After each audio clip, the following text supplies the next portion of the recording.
Root cause of fear. Where do you come from? I am from the United States, but I live mostly in Europe. To India, I came recently. I was in Rishikesh in 2 ashrams. I was taught meditation and breathing. How long were you there? 8 days in one, 6 days in another. I was not happy there, and I left. Then for 3 weeks I was with the Tibetan lamas, but they were all wrapped up in formulas and rituals. And what was the net result of it all? Definitely there was an increase of energy, but before I left for Rishikesh, I did some fasting and dieting at a nature cure sanatorium at Pudukkottai in South India. It has done me enormous good. Maybe the access of energy was due to better health. I cannot say, but as a result of all these attempts, some fires started burning in various places in my body, and I heard chants and voices where there were none. And what are you after now? Well, what are we all after? Some truth, some inner certainty, some real happiness. In the various schools of self-realization, there is so much talk of awareness that one ends with the impression that awareness itself is the supreme reality. Is it so? The body is looked after by the brain is illumined by consciousness. Awareness watches over consciousness. Is there anything beyond awareness? How do you know that you are aware? I feel that I am. I cannot express it otherwise. When you follow it up carefully from brain through consciousness to awareness, you find that the sense of duality persists. When you go beyond awareness, there is a state of non-duality, in which there is no cognition, only pure being, which may be as well called non-being, if by being you mean being something in particular. What you call pure being, is it universal being? Being everything?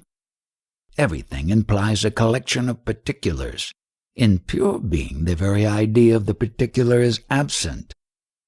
Is there any relationship between pure being and particular being? What relationship can there be between what is and what merely appears to be? Is there any relationship between the ocean and its waves? The real enables the unreal to appear and causes it to disappear. The succession of transient moments creates the illusion of time. But the timeless reality of pure being is not in movement, for all movement requires a motionless background. It is itself the background. Once you have found it in yourself, you know that you had never lost that independent being, independent of all divisions and separations. But don't look for it in consciousness. You will not find it there. Don't look for it anywhere, for nothing contains it. On the contrary, it contains everything and manifests everything. It is like the daylight that makes everything visible while itself remaining invisible. Sir, of what use to me is your telling me that reality cannot be found in consciousness? Where else am I to look for it? How do you apprehend it? It is quite simple. If I ask you what is the taste of your mouth, all you can do is to say, it is neither sweet nor bitter, nor sour nor astringent. It is what remains when all these tastes are not. Similarly, when all distinctions and reactions are no more, what remains is reality, simple and solid. All that I understand is that I am in the grip of a beginningless illusion, and I do not see how it can come to an end. If it could, it would, long ago. I must have had as many opportunities in the past as I shall have in the future. What could not happen cannot happen, or if it did, it could not last. Our very deplorable state, after all these untold millions of years, carries at best the promise of ultimate extinction, or, which is worse, the threat of an endless and meaningless repetition. What proof have you that your present state is beginningless and endless? How were you before you were born? How will you be after death? And of your present state, how much do you know? You do not even know what was your condition before you woke up this morning.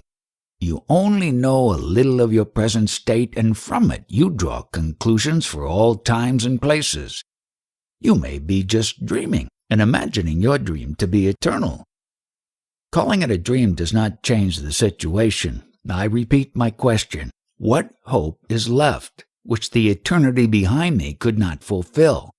Why should my future be different from my past? In your fevered state, you project a past and a future and take them to be real. In fact, you know only your present moment. Why not investigate what is now, instead of questioning the imaginary past and future? Your present state is neither beginningless nor endless. It is over in a flash. Watch carefully from where it comes and where it goes. You will soon discover the timeless reality behind it. Why have I not done it before? Just as every wave subsides into the ocean, so does every moment return to its source. Realization consists in discovering the source and abiding there. Who discovers? The mind discovers. Does it find the answers? It finds that it is left without questions, that no answers are needed. Being born is a fact, dying is another fact. How do they appear to the witness? A child was born, a man has died. Just events in the course of time. Is there any progress in the witness? Does awareness evolve? What is seen may undergo many changes when the light of awareness is focused on it, but it is the object that changes, not the light. Plants grow in sunlight, but the sun does not grow.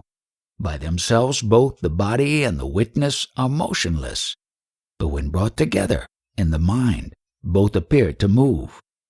Yes, I can see that what moves and changes is the I am only.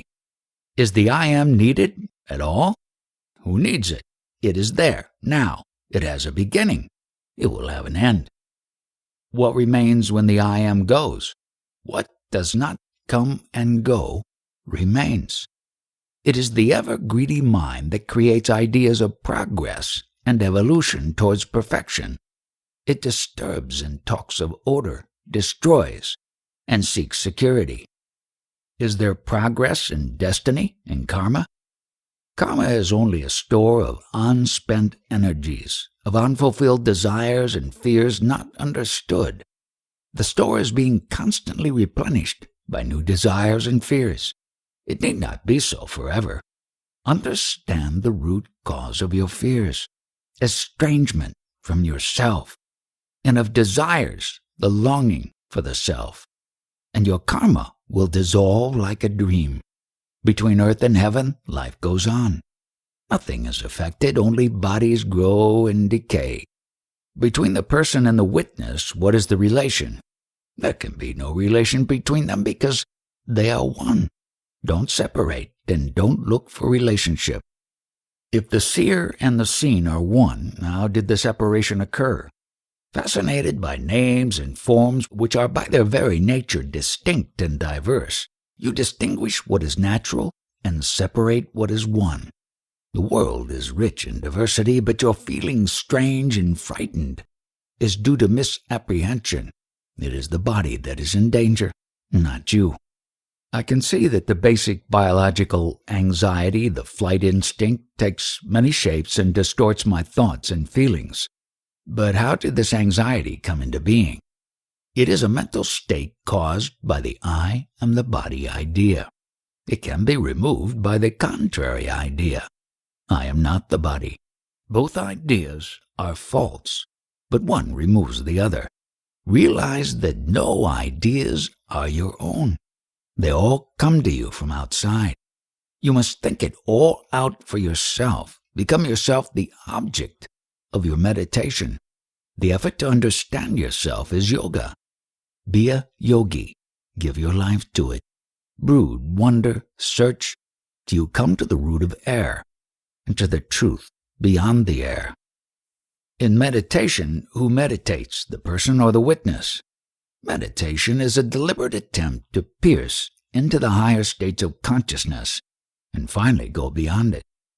The art of meditation is the art of shifting the focus of attention to ever subtler levels without losing one's grip on the levels left behind. In a way, it is like having death under control. One begins with the lowest levels, social circumstances, customs and habits, physical surroundings, the posture and the breathing of the body, the senses, their sensations and perceptions, the mind, its thoughts and feelings, until the entire mechanism of personality is grasped and firmly held. The final stage of meditation is reached when the sense of identity goes beyond the I am so-and-so, beyond so I am, beyond I am the witness only, beyond there is, beyond all ideas into the impersonally personal pure being. But you must be energetic when you take the meditation. It is definitely not a part-time occupation.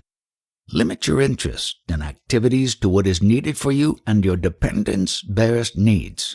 Save all your energies and time for breaking the wall your mind has built around you. Believe me, you will not regret. How do I come to know that my experience is universal? At the end of your meditation, all is known directly. No proofs whatsoever are required. Just as every drop of the ocean carries the taste of the ocean, so does every moment carry the taste of eternity. Definitions and descriptions have their place as useful incentives for further research, but you must go beyond them into what is undefinable and indescribable, except in negative terms. After all, even universality and eternity are mere concepts, the opposite of being place and time-bound. Reality is not a concept, nor the manifestation of a concept. It has nothing to do with concepts. Concern yourself with your mind. Remove its distortions and impurities. Once you have the taste of your own self, you will find it everywhere and at all times. Therefore, it is so important that you should come to it. Once you know it, you will never lose it. But you must give yourself the opportunity through intensive, even arduous meditation. What exactly do you want me to do? Give your heart and mind to brooding over the I am. What is it? How is it? What is its source? Its life? Its meaning? It is very much like digging a well. You reject all that is not water till you reach the life-giving spring. How shall I know that I am moving in the right direction? By your progress in intentness, in clarity, and devotion to the task. We, Europeans, find it very difficult to keep quiet.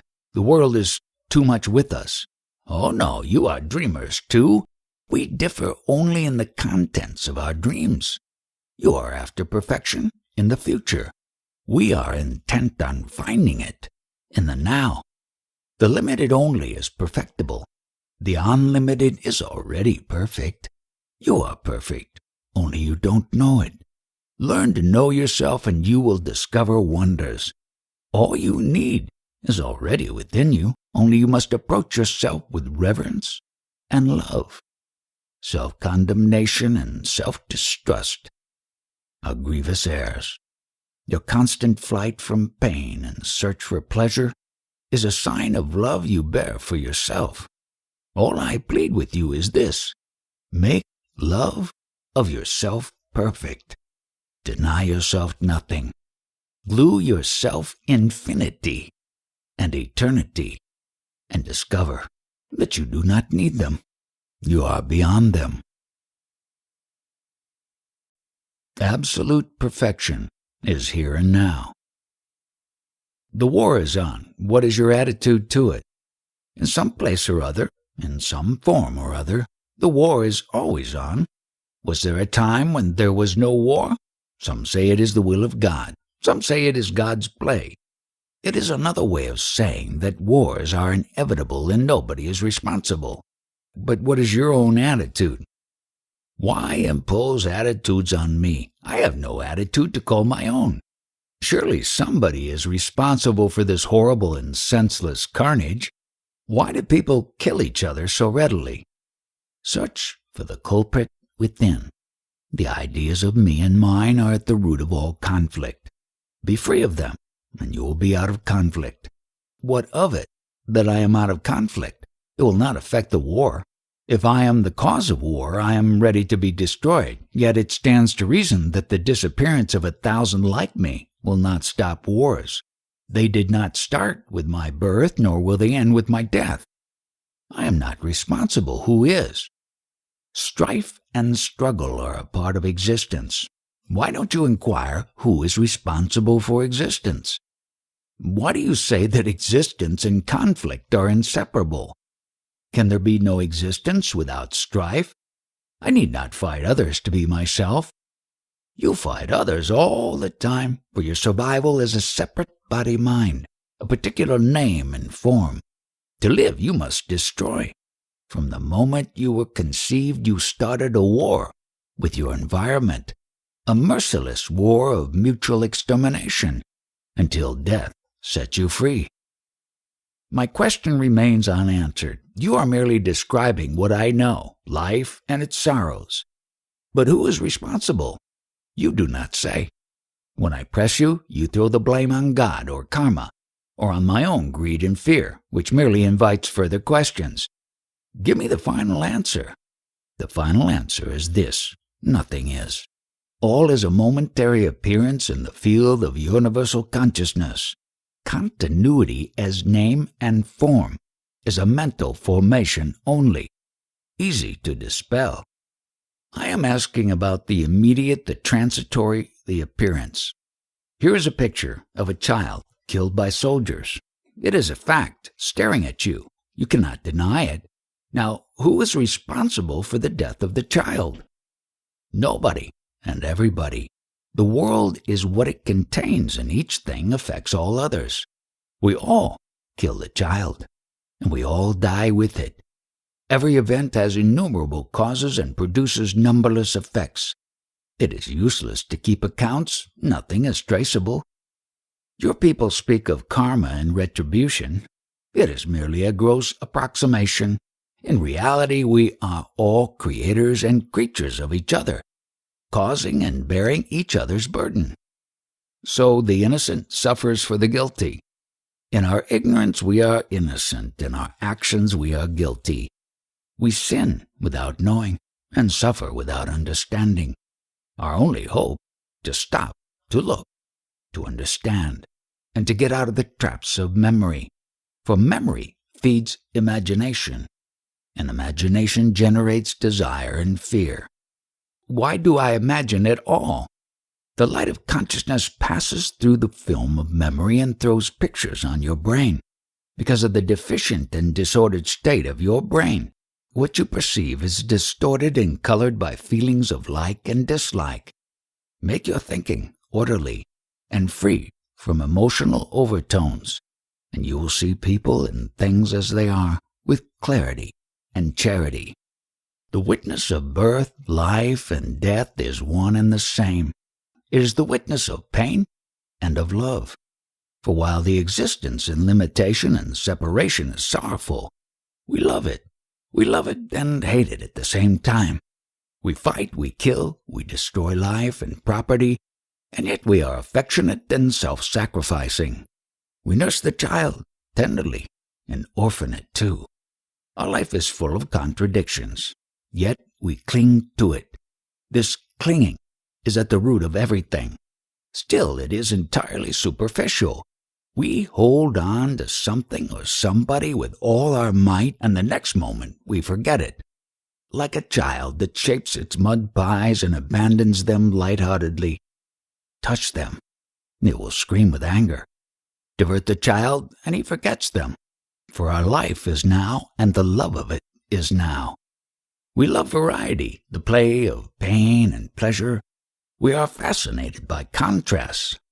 For this we need the opposites in their apparent separation. We enjoy them for a time, and then get tired and crave for the peace and silence of pure being. The cosmic heart beats ceaselessly. I am the witness and the heart too. I can see the picture, but who is the painter? Who is responsible for this terrible and yet adorable experience? The painter is in the picture. You separate the painter from the picture and look for him. Don't separate, and don't put false questions. Things are as they are, and nobody in particular is responsible. The idea of personal responsibility comes from the illusion of agencies. Somebody must have done it. Somebody is responsible. Society as it is now, with its framework of laws and customs, is based on the idea of a separate and responsible personality. But this is not the only form a society can take. There may be other forms where the sense of separation is weak and responsibility diffused. An individual with a weak sense of personality, is he near self-realization? Take the case of a young child. The sense of I am is not yet formed. The personality is rudimentary. The obstacles to self-knowledge are few, but the power and the clarity of awareness, its width and depth are lacking. In the course of years, awareness will grow stronger, but also the latent personality will emerge and obscure and complicate. Just as the harder wood, the hotter the flame, so the stronger the personality, the brighter the light generated from its destruction. Have you no problems? I do have problems. I told you already, to exist with the name and form is painful. Yet I love it. But you love everything. In existence, everything is contained. My very nature is to love. Even the painful is lovable. It does not make it less painful. Why not remain in the unlimited? It is the instinct of exploration, the love of the unknown, that brings me into existence. It is in the nature of being to see adventure in becoming, as it is in the very nature of becoming to seek peace in being. This alternation of being and becoming is inevitable, but my home is beyond. Is your home in God? To love and worship a God is also ignorance. My home is beyond all notions, however sublime. But God is not a notion, it is the reality beyond existence. You may use any word you like, whatever you may think of, I am beyond it. Once you know your home, why not stay in it? What takes you out of it? Out of love. For corporate existence, one is born and once born. One gets involved in destiny. Destiny is inseparable from becoming. The desire to be the particular makes you into a person with all its personal past and future. Look at some great man. What a wonderful man he was. And yet how troubled was his life and limited his fruits. How utterly dependent is the personality of a man, and how indifferent is its world.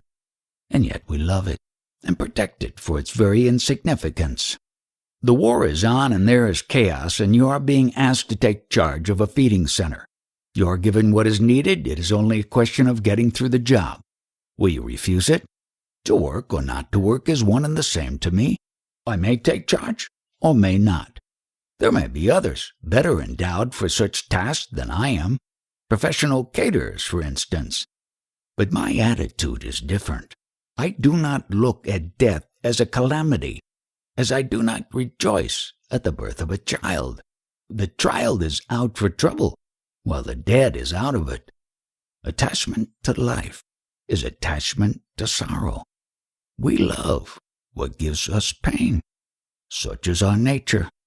For me, the moment of death will be a moment of jubilation, not of fear. I cried when I was born, and I shall die laughing. What is the change in consciousness at the moment of death? What change do you expect? When the film projection ends, all remains the same as when it started. The state before you were born was also the state after death, if you remember. I remember nothing, because you never tried. It is only a question of tuning in the mind. It requires training, of course. Why don't you take part in social work? But I am doing nothing else all the time. And what is the social work you want me to do? Patchwork is not for me. My stand is clear. Produce to distribute. Feed before you eat. Give before you take. Think of others before you think of yourself. Only a selfless society based on sharing can be stable and happy. This is the only practical solution. If you do not want it, fight. It is all a matter of gunas. Where tamas and rajas predominate, there must be war. Where sattva rules, there will be peace. Put it whichever way you like, it comes to the same. Society is built on motives.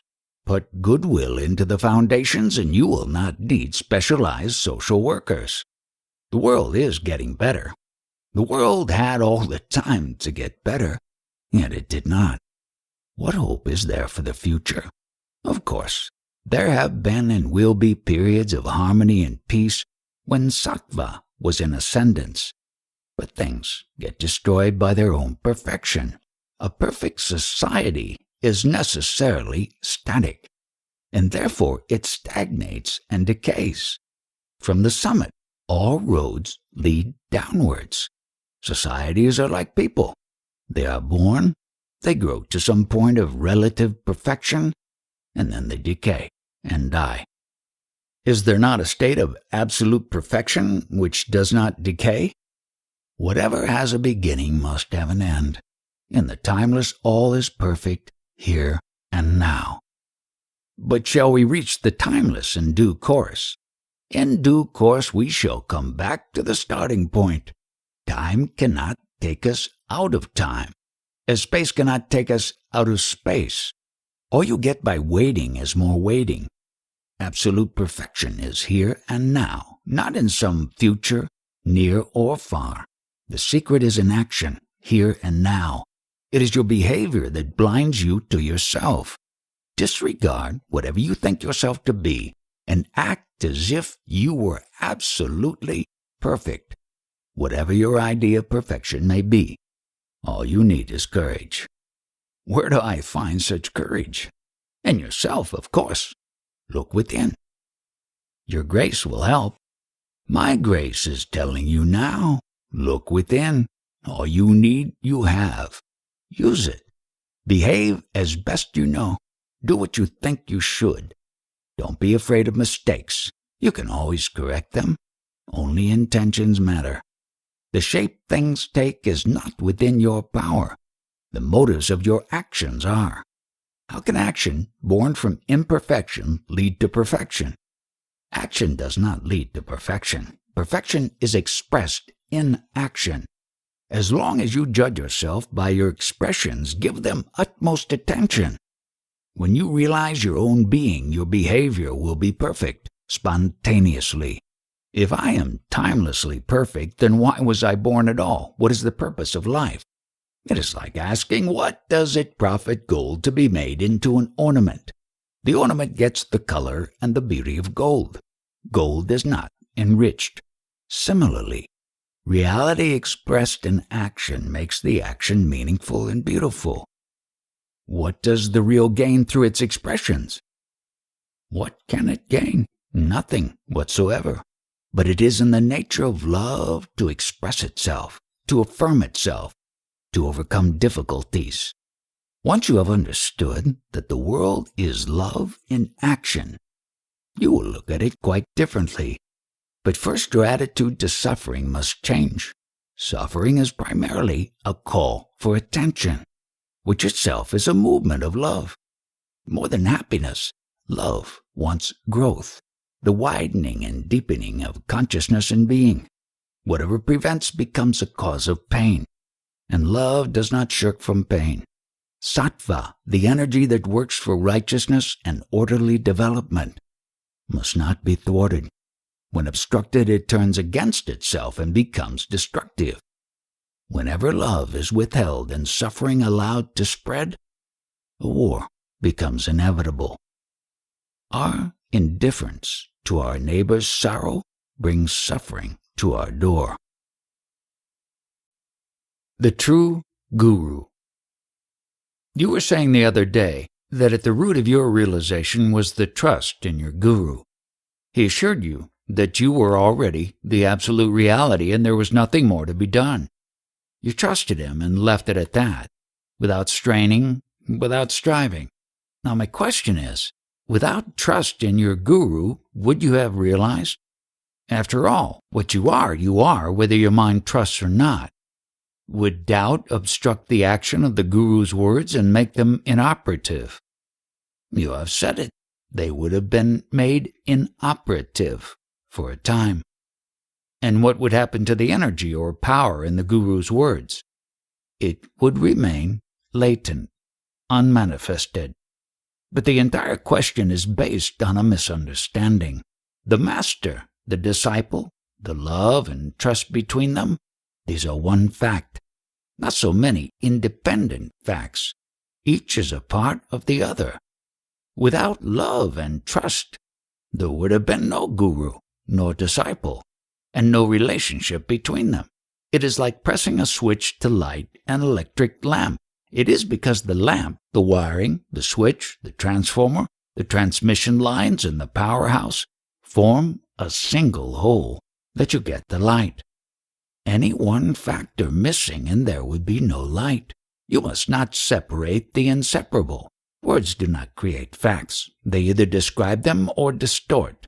The fact is always nonverbal.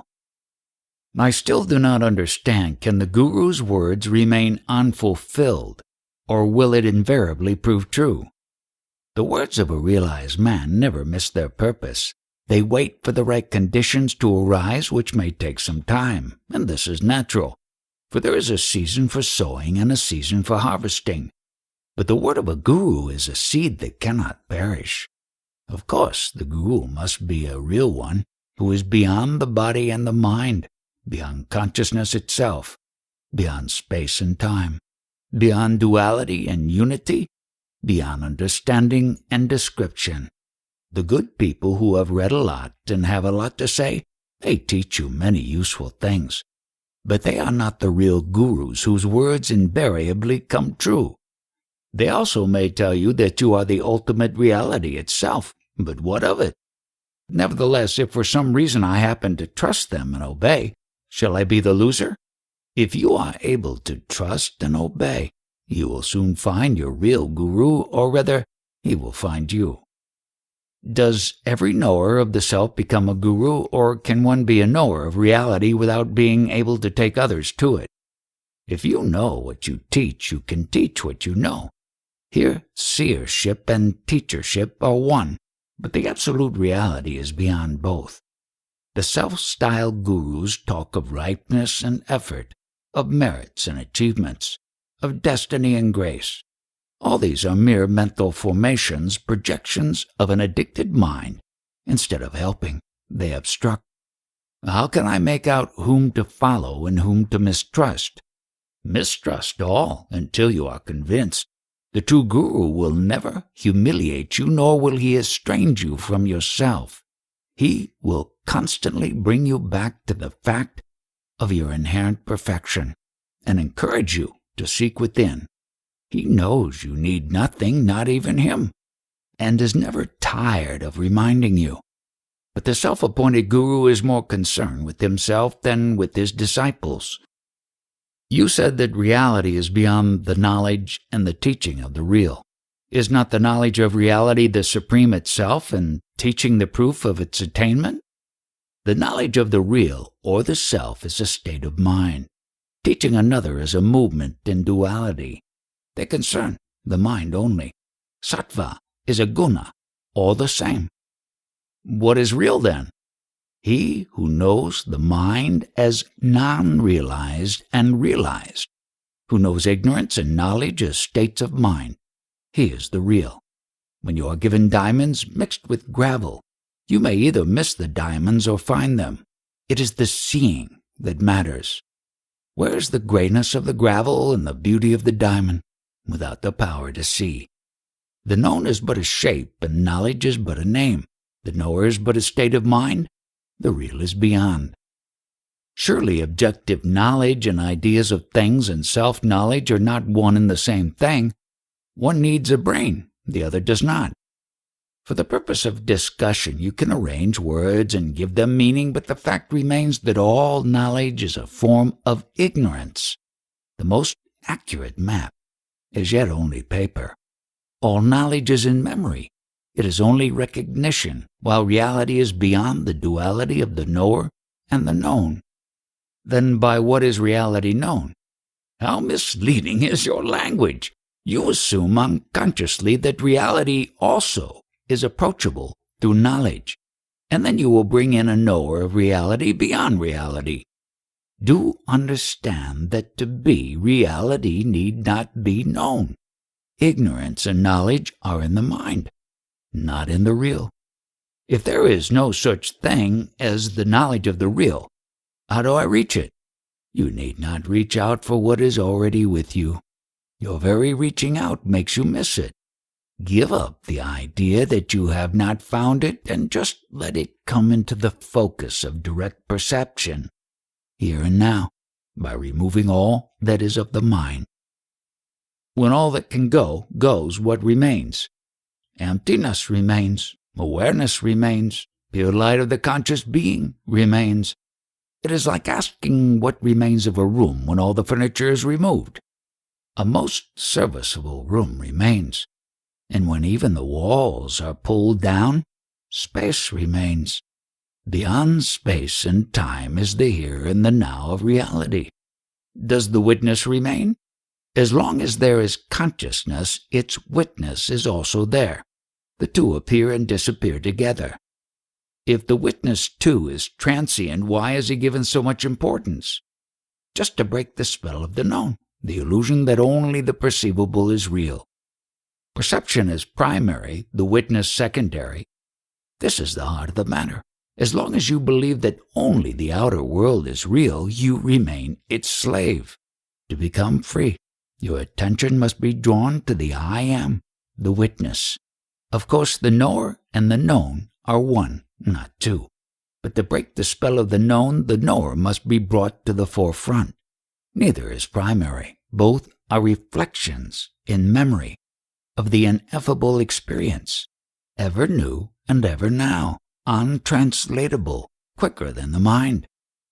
Sir, I am a humble seeker, wandering from guru to guru in search of release. My mind is sick, burning with desire, frozen with fear. My days flit by, red with pain, gray with boredom. My age is advancing, my health is decaying, my future dark and frightening. At this rate, I shall live in sorrow and die in despair. Is there any hope for me, or have I come too late? Nothing is wrong with you, but the ideas you have of yourself are altogether wrong. It is not you who desires, fears, and suffers. It is the person built on the foundation of your body by circumstances and influences. You are not that person. This must be clearly established in your mind and never lost sight of. Normally it needs a prolonged sadhana, years of austerities and meditation. My mind is weak and vacillating. I have neither the strength nor the tenacity for sadhana. My case is hopeless. In a way, yours is a most hopeful case. There is an alternative to sadhana, which is trust. If you cannot have the conviction born from fruitful search, then take advantage of my discovery, which I am so eager to share with you. I can see with the utmost clarity that you have never been, nor are, nor will be estranged from reality, that you are the fullness of perfection here and now, and that nothing can deprive you of your heritage, of what you are. You are in no way different from me, only you do not know it. You do not know what you are, and therefore you imagine yourself to be what you are not. Hence desires and fears and overwhelming despair and meaningless activity in order to escape. Just trust me and live by trusting me. I shall not mislead you. You are the supreme reality beyond the world and its creator, beyond consciousness and its witness, beyond all assertions and denials. Remember it, think of it, act on it. Abandon all sense of separation. See yourself in all and act accordingly. With action, bliss will come, and with bliss, conviction. After all, you doubt yourself because you are in sorrow. Happiness, natural, spontaneous, and lasting, cannot be imagined. It is there, or it is not. Once you begin to experience the peace, love, and happiness which need no outer causes, all your doubts will dissolve. Just catch hold of what I have told you and live by it. You are telling me to live by memory? You are living by memory anyhow. I am merely asking you to replace the old memories by the memory of what I have told you. As you are acting on your old memories, act on the new one. Don't be afraid. For some time there is bound to be a conflict between the old and the new, but if you put yourself resolutely on the side of the new, the strife will soon come to an end, and you will realize the effortless state of being oneself, of not being deceived by desires and fears born of illusion. Many gurus have the habit of giving tokens of their grace, their headcloth or their sticks, or a begging bowl or robe, thus transmitting or confirming the self-realization of their disciples. I can see no value in such practices. It is not self-realization that is transmitted, but self-importance. Of what earthly use is being told something very flattering but not true? On one hand, you are warning me against the many self-styled gurus. On the other, you want me to trust you. Why do you claim to be an exception? I do not ask you to trust me. Trust my words and remember them. I want your happiness, not mine. Distrust those who put a distance between you and your true being and offer themselves as a go-between. I do nothing of the kind. I do not even make any promises. I merely say, if you trust my words and put them to test, you will for yourself discover how absolutely true they are. If you ask for proof before you venture, I can only say, I am the proof. I did trust my teacher's words and kept them in my mind, and I did find that he was right, that I was, am, and shall be, the infinite reality, embracing all, transcending all. As you say, you have neither the time nor the energy for lengthy practices. I offer you an alternative. Accept my words on trust and live anew, or live and die in sorrow. It seems too good to be true. Don't be misled by the simplicity of the advice. Very few are those who have the courage to trust the innocent and the simple, to know that you are a prisoner of your mind, that you live in an imaginary world of your own creation, is the dawn of wisdom. To want nothing of it, to be ready to abandon it entirely, is earnestness. Only such earnestness, born of true despair, will make you trust me. Have I not suffered enough? Suffering has made you dull, unable to see its enormity. Your first task is to see the sorrow in you and around you. Your next, to long intensely for liberation. The very intensity of longing will guide you. You will need no other guide. Suffering has made me dull, indifferent even to itself. Maybe it is not sorrow but pleasure that made you dull. Investigate. Whatever may be the cause, I am dull. I have neither the will nor the energy. Oh, no, you have enough for the first step, and each step will generate enough energy for the next. Energy comes with confidence, and confidence comes with experience. Is it right to change gurus? Why not change? Gurus are like milestones. It is natural to move from one to another. Each tells you the direction and the distance, while the Satguru, the eternal Guru, is the road itself. Once you realize that the road is the goal and that you are always on the road, not to reach a goal but to enjoy its beauty and its wisdom, life ceases to be a task and becomes natural and simple in itself an ecstasy. So there is no need to worship, to pray, to practice yoga. A little of daily sweeping, washing, and bathing can do no harm. Self-awareness tells you at every step what needs be done. When all is done, the mind remains quiet. Now you are in the waking state, the person with name and shape, joys and sorrows. The person was not there before you were born, nor will be there after you die. Instead of struggling with the person to make it become what it is not, why not go beyond the waking state and leave the personal life altogether? It does not mean the extinction of the person. It means only seeing it in the right perspective. One more question. You said that before I was born, I was one with the pure being of reality. If so, who decided that I should be born? In reality, you were never born and never shall die. But now you imagine that you are or have a body, and you ask what has brought about this state. Within the limits of illusion, the answer is desire born from memory attracts you to a body and makes you think as one with it. But this is true only from the relative point of view. In fact, there is no body nor a world to contain it. There is only a mental condition, a dreamlike state, easy to dispel by questioning its reality. After you die, will you come again? If I live long enough, will I meet you again? 2. The body is real. To me, there is none. I, as you see me, exist in your imagination only. Surely you will see me again if and when you need me. It does not affect me, as the sun is not affected by sunrises and sunsets, because it is not affected. It is certain to be there when needed. You are bent on knowledge. I am not. I do not have that sense of insecurity that makes you crave to know. I am curious, like a child is curious, but there is no anxiety to make me seek refuge in knowledge. Therefore, I am not concerned whether I shall be reborn or how long will the world last. These are questions born of fear. Your goal is your guru. You are telling us that there are many self-styled gurus, but a real guru is very rare.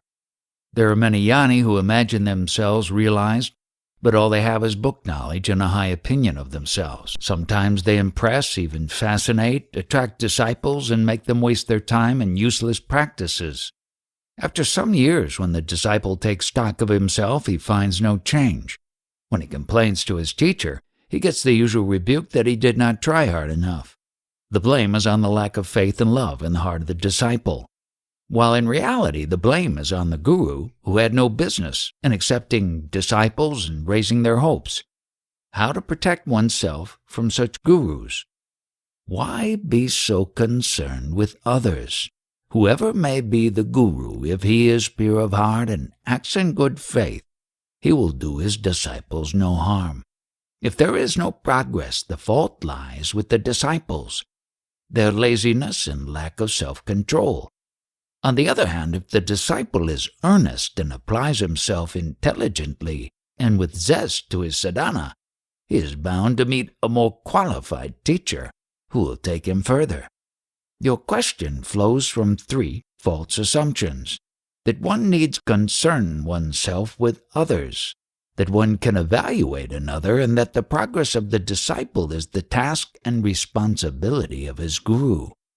In reality, the guru's role is only to instruct and encourage. The disciple is totally responsible for himself. We are told that total surrender to the guru is enough, that the guru will do the rest. Of course, when there is total surrender, complete relinquishment of all concern with one's past, present, and future, with one's physical and spiritual security and standing, a new life dawns, full of love and beauty. Then the guru is not important, for the disciple has broken the shell of self-defense. Complete self-surrender by itself is liberation. When both the disciple and his teacher are inadequate, what will happen? In the long run, all will be well. After all, the real self of both is not affected by the comedy they play for a time. They will sober up and ripen and shift to a higher level of relationship. Or they may separate. Yes, they may separate. After all, no relationship is forever. Duality is a temporary state. Is it by accident that I met you, and by another accident we shall separate, never to meet again? Or is my meeting you a part of some cosmic pattern, a fragment in the great drama of our lives? The real is meaningful, and the meaningful relates to reality.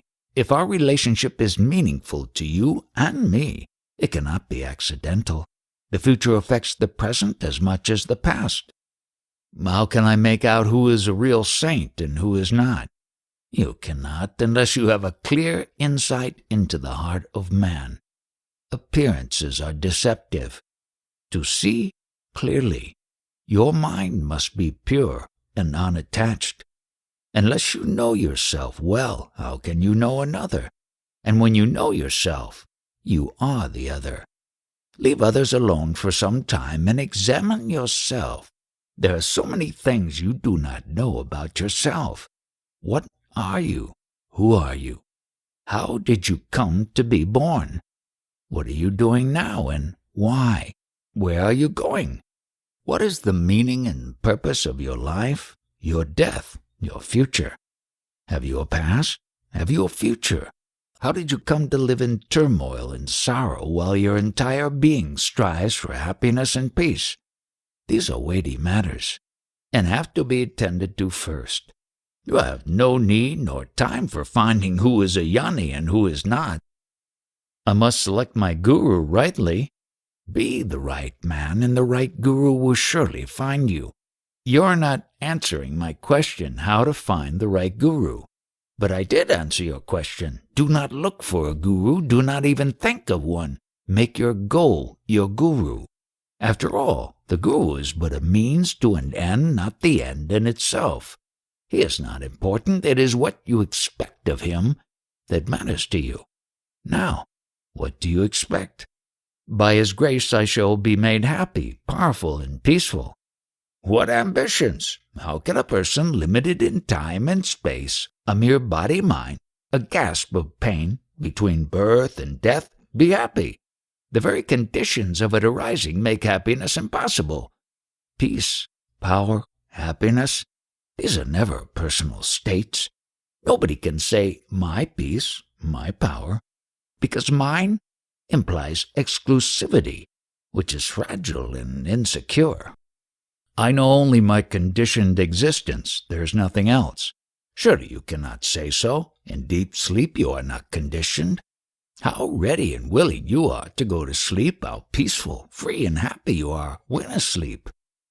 I know nothing of it. Put it negatively. When you sleep you are not in pain, nor bound, nor restless. I see your point. While awake I know that I am, but I am not happy. In sleep I am. I am happy, but I don't know it. All I need to know is that I am free and happy. Quite so. Now go within, into a state which you may compare to a state of waking sleep, in which you are aware of yourself but not of the world. In that state you will know without the least trace of doubt that at the root of your being you are free and happy. The only trouble is that you are addicted to experience and you cherish your memories. In reality, it is the other way around. What is remembered is never real. The real is now. All this I grasp verbally, but it does not become a part of myself. It remains as a picture in my mind to be looked at. Is it not the task of the guru to give life to the picture? Again, it is the other way round. The picture is alive. Dead is the mind. As the mind is made of words and images, so is every reflection in the mind. It covers up reality with verbalization and then complains. You say a guru is needed to do miracles with you. You are playing with words only. The guru and the disciple are one single thing, like the candle and its flame.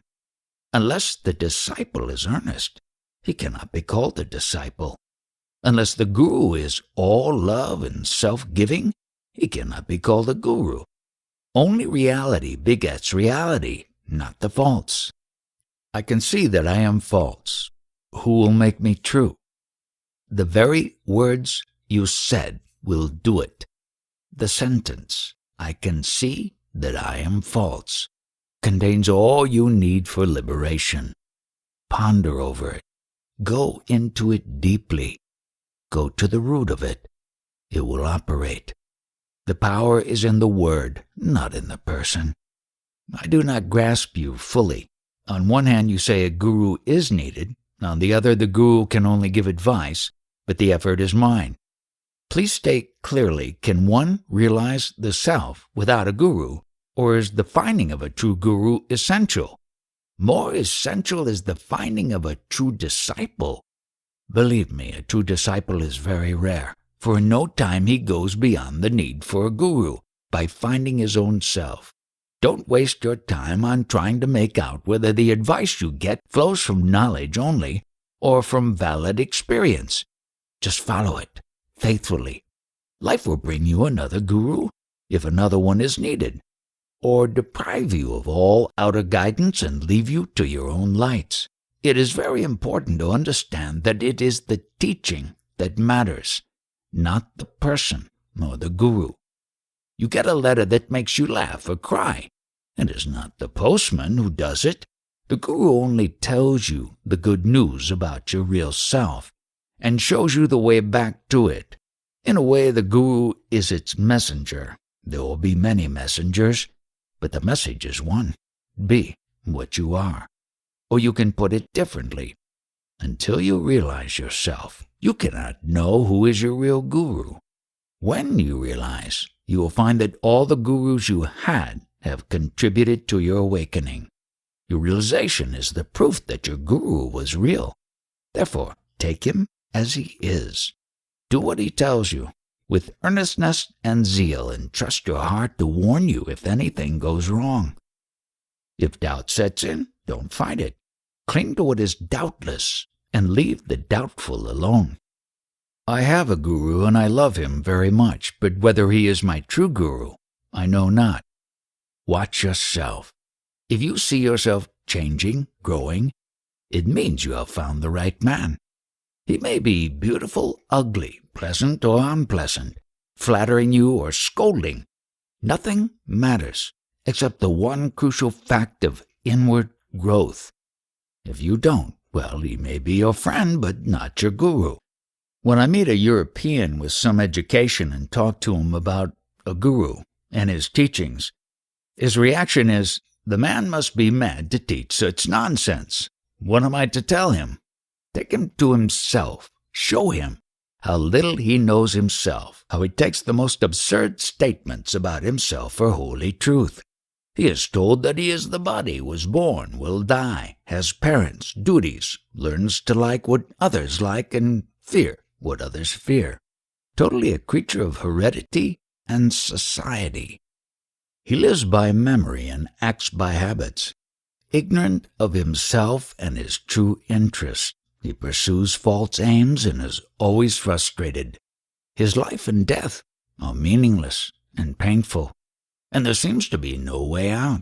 Then tell him there is a way out within his easy reach.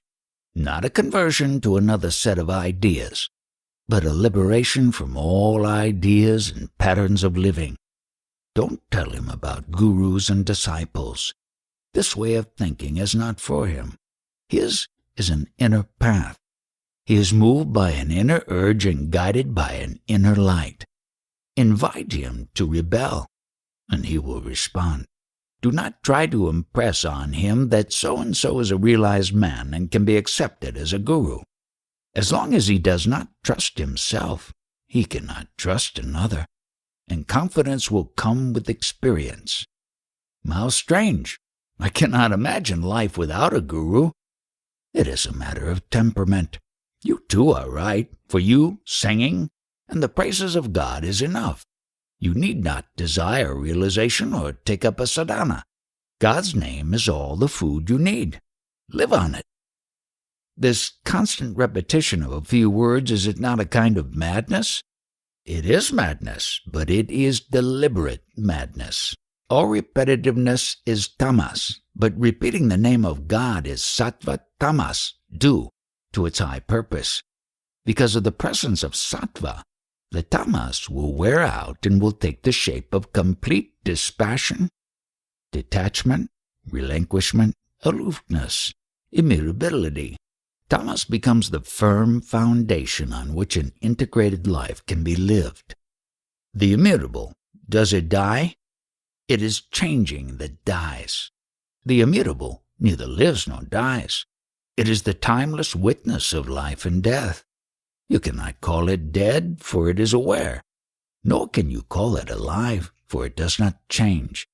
It is just like your tape recorder. It records, it reproduces all by itself. You only listen. Similarly, I watch all that happens, including my talking to you. It is not me who talks. The words appear in my mind, and then I hear them said. Is it not the case with everybody? Who said no? But you insist that you think, you speak, while to me there is thinking, there is speaking. There are two cases to consider. Either I have found a guru or I have not. In each case, what is the right thing to do? You are never without a guru, for he is timelessly present in your heart. Sometimes he externalizes himself and comes to you as an uplifting and reforming factor in your life. A mother, a wife, a teacher. Or he remains as an inner urge toward righteousness and perfection.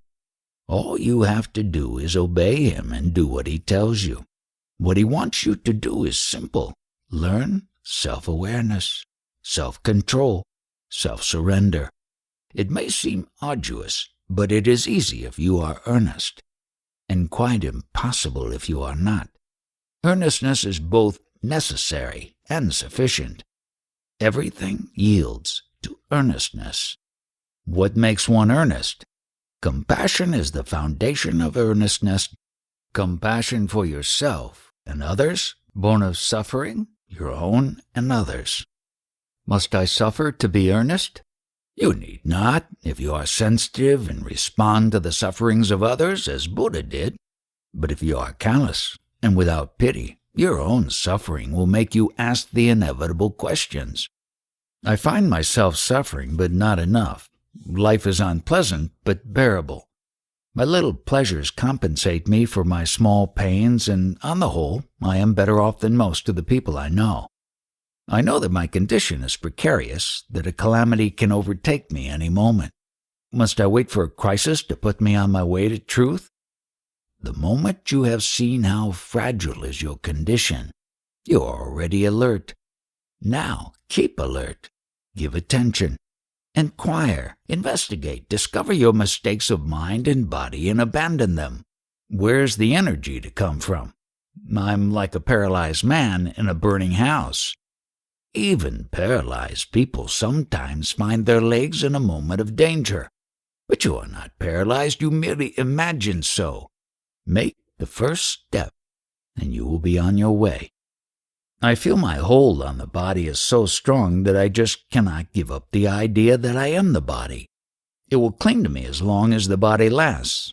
There are people who maintain that no realization is possible while alive, and I feel inclined to agree with them. Before you agree or disagree, why not investigate the very idea of a body? Does the mind appear in the body, or the body in the mind? Surely there must be a mind to conceive the I am the body idea. A body without a mind cannot be my body. My body is invariably absent when the mind is in abeyance. It is also absent when the mind is deeply engaged in thoughts and feelings. Once you realize that the body depends on the mind, and the mind on consciousness, and consciousness on awareness, and not the other way around, your question about waiting for self-realization till you die is answered. It is not that you must be free from I am the body idea first, and then realize the self. It is definitely the other way around. You cling to the false, because you do not know the true. Earnestness, not perfection, is a precondition to self-realization. Virtues and powers come with realization, not before. I am the foundation of all experience. I hear you making statements about yourself like, I am timeless, immutable, beyond all attributes, etc. How do you know these things, and what makes you say them? I am only trying to describe the state before the I am arose, but the state itself, being beyond the mind and language, is indescribable. The I am is the foundation of all experience. What you are trying to describe must also be an experience, limited and transitory. You speak of yourself as immutable. I hear the sound of the word, I remember its dictionary meaning, but the experience of being immutable I do not have. How can I break through the barrier and know personally, intimately, what it means to be immutable? The word itself is the bridge. Remember it, think of it, explore it, go round it, look at it from all directions. Dive into it with earnest perseverance.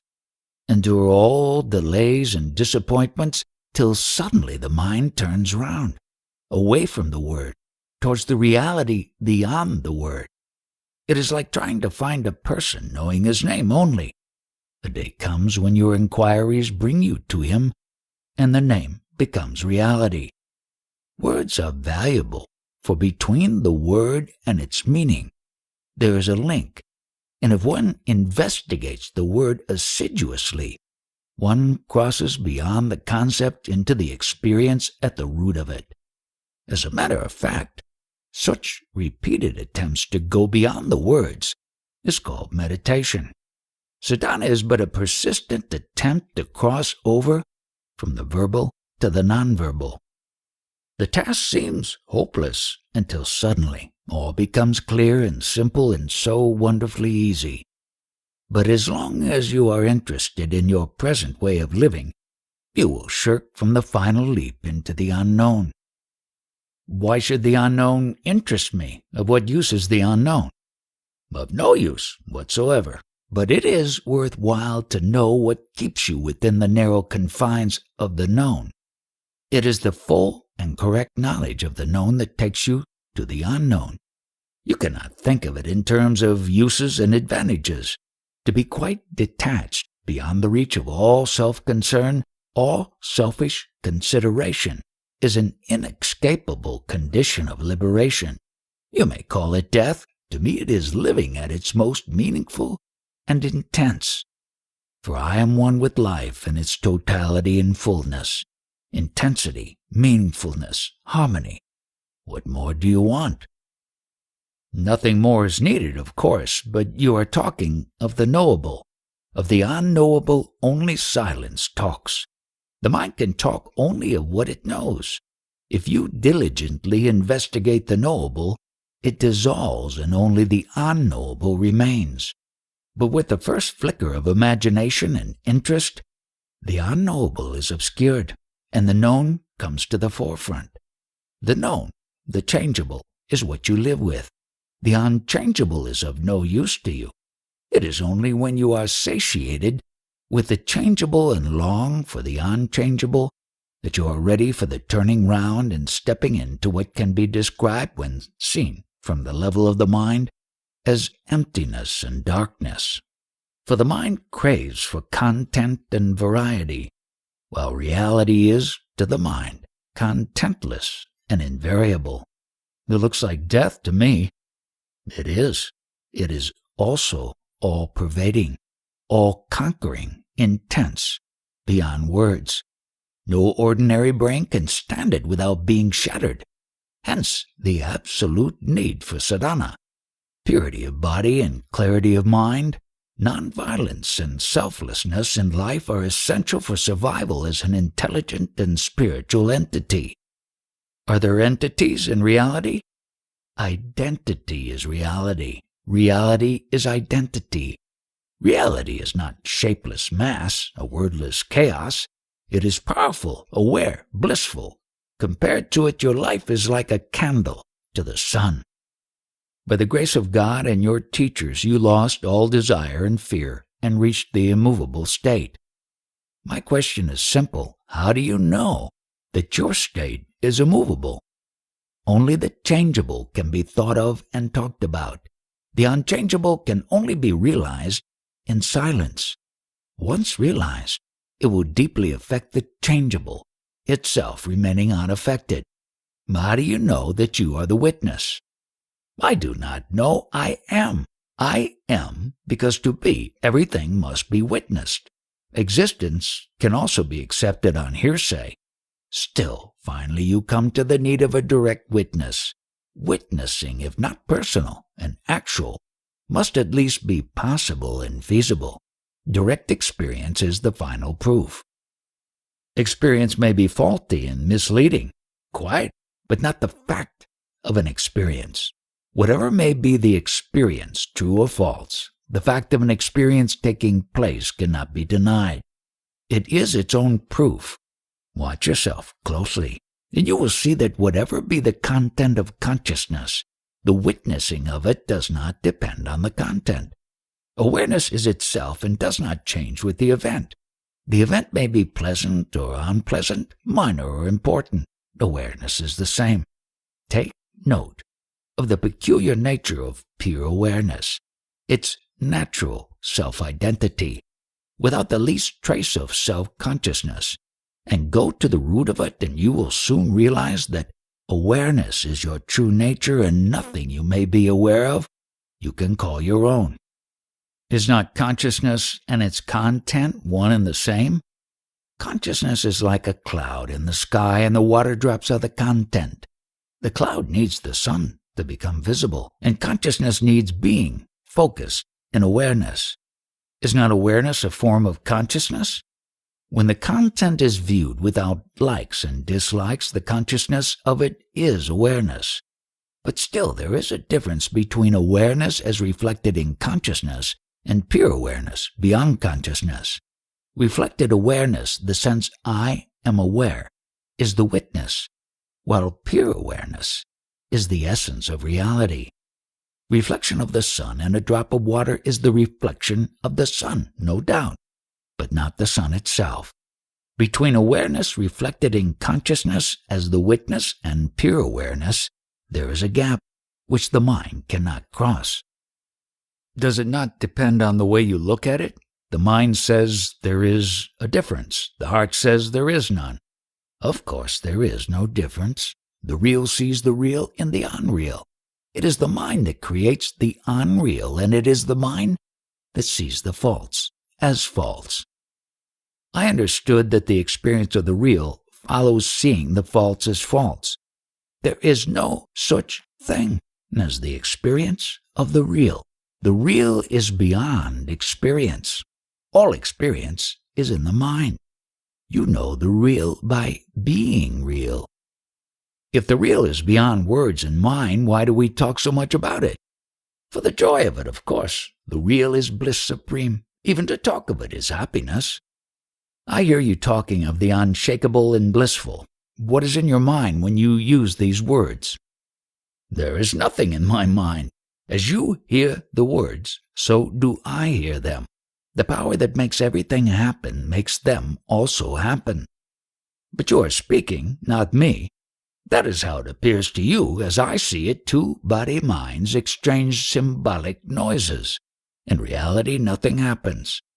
Listen, sir. I am coming to you because I am in trouble. I am a poor soul lost in a world I do not understand. I am afraid of Mother Nature, who wants me to grow, procreate, and die. When I ask for the meaning and purpose of all this, she does not answer. I have come to you because I was told that you are kind and wise. You talk about the changeable as false and transient, and this I can understand. But when you talk of the immutable, I feel lost. Not this, not that, beyond knowledge, of no use. Why talk of it all? Does it exist, or is it a concept only, a verbal opposite to the changeable? It is. It alone is. But in your present state, it is of no use to you. Just like the glass of water near your bed is of no use to you when you dream that you are dying of thirst in a desert. I am trying to wake you up, whatever your dream. Please don't tell me that I am dreaming and that I will soon wake up. I wish it were so. But I am awake and in pain. You talk of a painless state, but you add that I cannot have it in my present condition. I feel lost. Don't feel lost. I only say that to find the immutable and blissful, you must give up your hold on the mutable and painful. You are concerned with your own happiness, and I am telling you that there is no such thing. Happiness is never your own. It is where the I is not. I do not say it is beyond your reach. You have only to reach out beyond yourself, and you will find it. If I have to go beyond myself, why did I get the I am idea in the first instance? The mind needs a center to draw a circle. The circle may grow bigger, and with every increase there will be a change in the sense I am. A man who took himself in hand, a yogi, will draw a spiral, yet the center will remain, however vast the spiral. A day comes when the entire enterprise is seen as false and given up. The central point is no more, and the universe becomes the center. Yes, maybe, but what am I to do now? Assiduously watch your ever-changing life. Probe deeply into the motives beyond your actions, and you will soon prick the bubble in which you are enclosed. A chick needs the shell to grow, but a day comes when the shell must be broken. If it is not, there will be suffering and death. Do you mean to say that if I do not take to yoga, I am doomed to extinction? There is the guru who will come to your rescue. In the meantime, be satisfied with watching the flow of your life. If your watchfulness is deep and steady, ever turn towards the source. It will gradually move upstream till suddenly it becomes the source. Put your awareness to work, not your mind. The mind is not the right instrument for this task.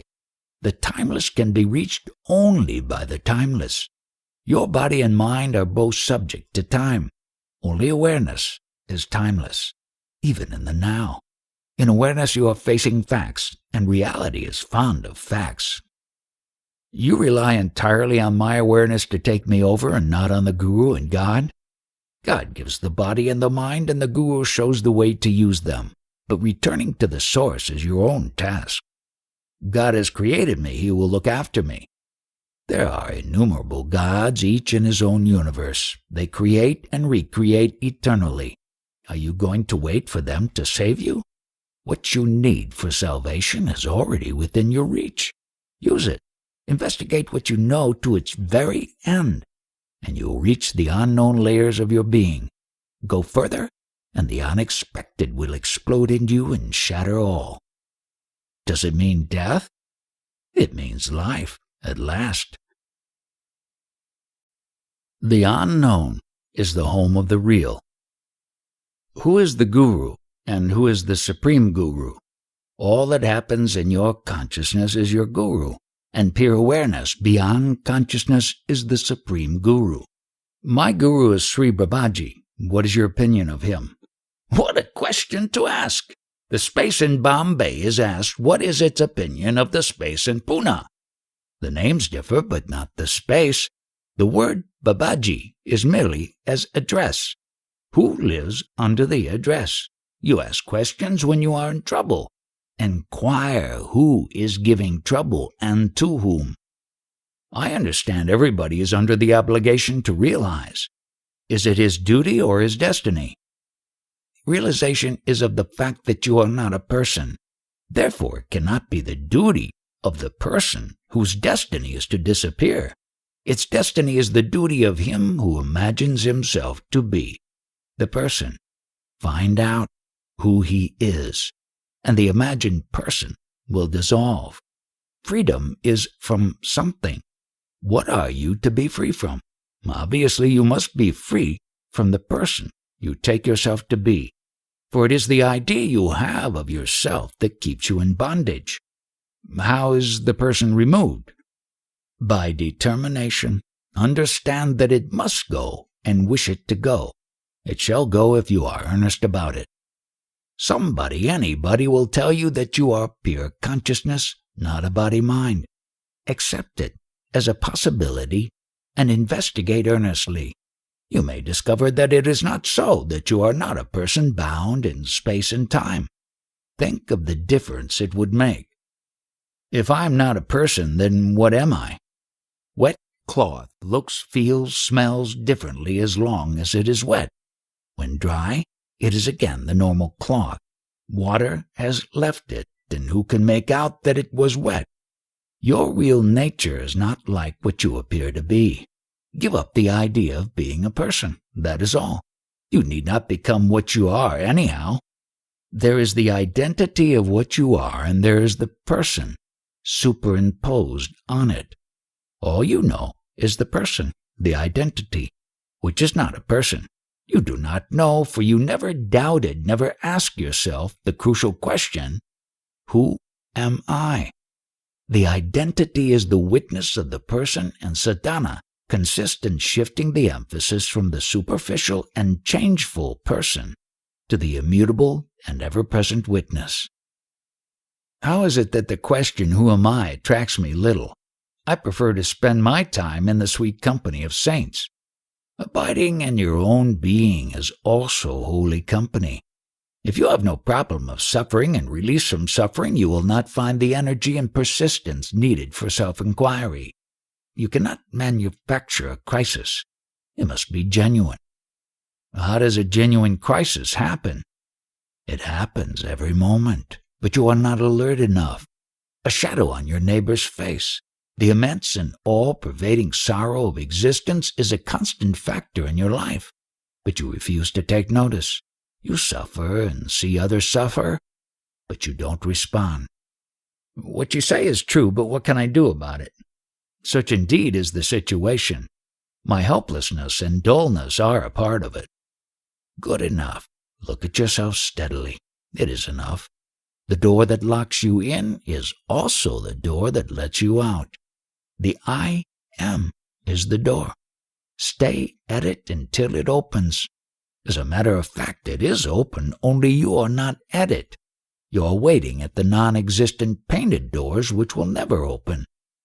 Many of us were taking drugs at some time and to some extent. People told us to take drugs in order to break through into higher levels of consciousness. Others advised us to have abundant sex for the same purpose. What is your opinion in the matter? No doubt a drug that can affect your brain can also affect your mind and give you all the strange experiences promised. But what are all the drugs compared to the drug that gave you this most unusual experience of being born and living in sorrow and fear in search of happiness, which does not come or does not last? You should inquire into the nature of this drug and find an antidote. Birth, life, death, they are one. Find out what has caused them. Before you were born, you were already drugged.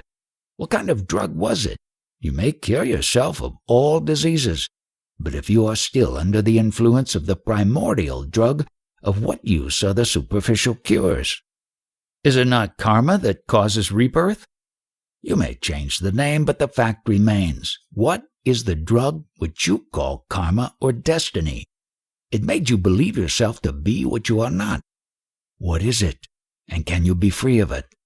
Before you go further, you must accept, at least as a working theory, that you are not what you appear to be, that you are under the influence of a drug. Then only will you have the urge and the patience to examine the symptoms and search for their common cause. All that a guru can tell you is, my dear sir, you are quite mistaken about yourself. You are not the person you think yourself to be. Trust nobody, not even yourself. Search, find out, remove, and reject every assumption till you reach the living waters and the rock of truth. Until you are free of the drug, all your religions and sciences, prayers and yogas are of no use to you, for based on a mistake they strengthen it. But if you stay with the idea that you are not the body nor the mind, not even their witness, but altogether beyond, your mind will grow in clarity, your desires in purity, your actions in charity, and that inner distillation will take you to another world, a world of truth and fearless love. Resist your old habits of feeling and thinking. Keep on telling yourself, no, not so, it cannot be so. I am not like this, I do not need it, I do not want it. And a day will surely come when the entire structure of air and despair will collapse and the ground will be free for a new life. After all, you must remember that all your preoccupations with yourself are only in your waking hours and partly in your dreams. In sleep, all is put aside and forgotten. It shows how little important is your waking life, even to yourself, that merely lying down and closing the eyes can end it. Each time you go to sleep, you do so without the least certainty of waking up, and yet you accept the risk. When you sleep, are you conscious or unconscious? I remain conscious, but not conscious of being a particular person. Can you give us the taste of the experience of self-realization? Take the whole of it. It is here for the asking, but you do not ask. Even when you ask, you do not take. Find out what prevents you from taking. I know what prevents. My ego. Then get busy with your ego. Leave me alone. As long as you are locked up within your mind, my state is beyond your grasp. I find I have no more questions to ask. Were you really at war with your ego, you would have put many more questions. You are short of questions because you are not really interested. At present, you are moved by the pleasure-pain principle, which is the ego. You are going along with the ego. You are not fighting it. You are not even aware how totally you are swayed by personal considerations. A man should always revolt against himself, for the ego, like a crooked mirror, narrows down and distorts. It is the worst of all the tyrants. It dominates you absolutely. When there is no I, who is free? The world is free of a mighty nuisance. Good enough. Good for whom? Good for everybody. It is like a rope stretched across the street. It snarls up the traffic. Roll up, it is there, as mere identity, useful when needed. Freedom from the ego self is the fruit of self-inquiry. There was a time when I was most displeased with myself. Now I have met my guru, and I am at peace, after having surrendered myself to him completely. If you watch your daily life, you will see that you have surrendered nothing. You have merely added the word surrender to your vocabulary and made your guru into a peg to hang your problems on. Real surrender means doing nothing, unless prompted by your guru. You step, so to say, aside and let your guru live your life. You merely watch and wonder how easily he solves the problems which to you seemed insoluble. As I sit here, I see the room, the people, I see you too. How does it look at your end? What do you see? Nothing. I look, but I do not see in the sense of creating images clothed with judgments. I do not describe nor evaluate. I look, I see you, but neither attitude nor opinion cloud my vision. And when I turn my eyes away, my mind does not allow memory to linger. It is at once free and fresh for the next impression. As I am here looking at you, I cannot locate the event in space and time. There is something eternal and universal about the transmission of wisdom that is taking place. 10,000 years earlier or later make no difference. The event itself is timeless. Man does not change much over the ages. Human problems remain the same and call for the same answers. Your being conscious of what you call transmission of wisdom shows that wisdom has not yet been transmitted. When you have it, you are no longer conscious of it. What is really your own you are not conscious of. What you are conscious of is neither you nor yours. Yours is the power of perception, not what you perceive. It is a mistake to take the conscious to be the whole of man. Man is the unconscious, conscious, and the superconscious, but you are not the man. Yours is the cinema screen. The light as well as the seeing power, but the picture is not you. Must I search for a guru, or shall I stay with whomever I have found? The very question shows that you have not yet found one. As long as you have not realized, you will move from guru to guru. But when you have found yourself, the search will end. A guru is a milestone.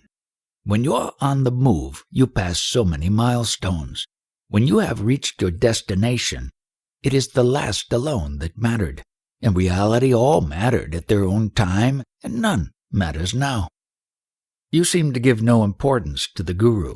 He is merely an incident among others. All incidents contribute, but none is crucial. On the road, each step helps you reach your destination, and each is as crucial as the other, for each step must be made. You cannot skip it. If you refuse to make it, you are stuck. Everybody sings the glories of the guru, while you compare him to a milestone. Don't we need a guru? Don't we need a milestone? Yes and no. Yes, if we are uncertain. No, if we know our way. Once we are certain in ourselves, the guru is no longer needed except in a technical sense. Your mind is an instrument after all, and you should know how to use it. As you are taught the uses of your body, so should you know how to use your mind. What do I gain by learning to use my mind? You gain freedom from desire and fear, which are entirely due to wrong uses of the mind. Mere mental knowledge is not enough. The known is accidental. The unknown is the home of the real. To live in the known is bondage. To live in the unknown is liberation. I have understood that all spiritual practice consists in the elimination of the personal self. Such practice demands iron determination and relentless application. Where to find the integrity and energy for such work? You find it in the company of the wise? How do I know who is wise and who is merely clever? If your motives are pure, if you seek truth and nothing else, you will find the right people. Finding them is easy. What is difficult is to trust them and take full advantage of their advice and guidance. Is the waking state more important for spiritual practice than sleep? On the whole, we attach too much importance to the waking state. Without sleep, the waking state would be impossible. Without sleep, one goes mad or dies. Why attach so much importance to waking consciousness, which is obviously dependent on the unconscious? Not only the conscious, but the unconscious as well, should be taken care of in our spiritual practice. How does one attend to the unconscious? Keep the I am in the focus of awareness. Remember that you are. Watch yourself ceaselessly, and the unconscious will flow into the conscious without any special effort on your part. Wrong desires and fears, false ideas, social inhibitions are blocking and preventing its free interplay with the conscious. Once free to mingle, the two become one, and the one becomes all. The person merges into the witness into awareness, awareness into pure being. Yet identity is not lost, only its limitations are lost. It is transfigured and becomes the real self, the Sadguru, the eternal friend and guide. You cannot approach it in worship. No external activity can reach the inner self. Worship and prayers remain on the surface only. To go deeper, meditation is essential. The striving to go beyond the states of sleep, dream, and waking. In the beginning, the attempts are irregular. Then they recur more often, become regular, then continuous and intense until all obstacles are conquered. Obstacles to what? To self-forgetting. If worship and prayers are ineffectual, why do you worship daily with songs and music, the image of your guru? Those who want it, do it. I see no purpose in interfering. But you take part in it. Yes, it appears so. But why be so concerned with me? Give all your attention to the question. What is it that makes me conscious? Until your mind becomes the question itself and cannot think of anything else. All and sundry are urging me to meditate. I find no zest in meditation, but I am interested in many other things. Some I want very much, and my mind goes to them. My attempts at meditation are so half-hearted. What am I to do? Ask yourself, to whom it all happens. Use everything as an opportunity to go within. Light your way by burning up obstacles in the intensity of awareness. When you happen to desire or fear, it is not the desire or fear that are wrong and must go, but the person who desires and fears. There is no point in fighting desires and fears which may be perfectly natural and justified. It is the person who is swayed by them. That is the cause of mistakes, past and future. The person should be carefully examined and its falseness seen. then its power over you will end. After all, it subsides each time you go to sleep. In deep sleep you are not a self-conscious person, yet you are alive. When you are alive and conscious but no longer self-conscious, you are not a person anymore. During the waking hours, you are as if on the stage playing a role. But what are you when the play is over? You are what you are. What you were before the play began, you remain when it is over. Look at yourself as performing on the stage of life. The performance may be splendid or clumsy, but you are not in it. You merely watch it. With interest and sympathy, of course, but keeping in mind all the time that you are only watching while the play, life, is going on. You are always stressing the cognition aspect of reality. You hardly ever mention affection and will. Never? Will, affection, bliss, striving, and enjoying are so deeply tainted with the personal that they cannot be trusted. The clarification and purification needed at the very start of the journey, only awareness can give. Love and will shall have their turn, but the ground must be prepared. The sun of awareness must rise first. All else will follow. Keep the mind silent, and you shall discover. Once I had a strange experience. I was not, nor was the world. There was only light, within and without, and immense peace. This lasted for 4 days, and then I returned to the everyday consciousness. Now I have a feeling that all I know is merely scaffolding, covering and hiding the building under construction. The architect, the design, the plans, the purpose, nothing I know. Some activity is going on, things are happening. That is all I can say. I am that scaffolding, something very flimsy and short-lived. When the building is ready, the scaffolding will be dismantled and removed. The I am and the what am I are of no importance, because once the building is ready, the I will go as a matter of course, leaving no questions about itself to answer. Are you not aware of all this? Is not the fact of awareness the constant factor? My sense of permanency and identity is due to memory, which is so evanescent and unreliable. How little I remember even of the recent past. I have lived a lifetime, and now what is left with me? A bundle of events, at best a short story. All this takes place within your consciousness. Within and without, in daytime within, in the night without. Consciousness is not all. So many things happen beyond its reach.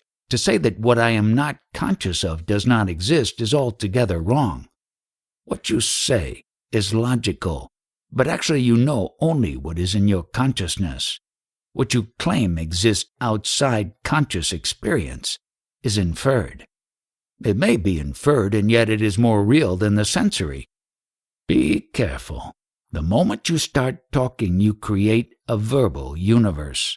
A universe of words, ideas, concepts, and abstractions, interwoven and interdependent, most wonderfully generating, supporting, and explaining each other, and yet all without essence or substance, mere creations of the mind. Words create words. Reality is silent. When you talk, I hear you. Is it not a fact? That you hear is a fact. What you hear is not. The fact can be experienced, and in that sense the sound of the word and the mental ripples it causes are experienced. There is no other reality behind it. Its meaning is purely conventional, to be remembered. A language can easily be forgotten, unless practiced. If words have no reality in them, why talk at all? They serve their limited purpose of interpersonal communication. Words do not convey facts. They signal them. Once you are beyond the person, you need no words. What can take me beyond the person? How to go beyond consciousness? Words and questions come from the mind and hold you there. To go beyond the mind, you must be silent and quiet. Peace and silence, silence and peace. This is the way beyond. Stop asking questions. Once I give up asking questions, what am I to do? What can you do but wait and watch? What am I to wait for? for the center of your being to emerge into consciousness. The three states, sleeping, dreaming, and waking, are all in consciousness, the manifested. What you call unconsciousness will also be manifested in time.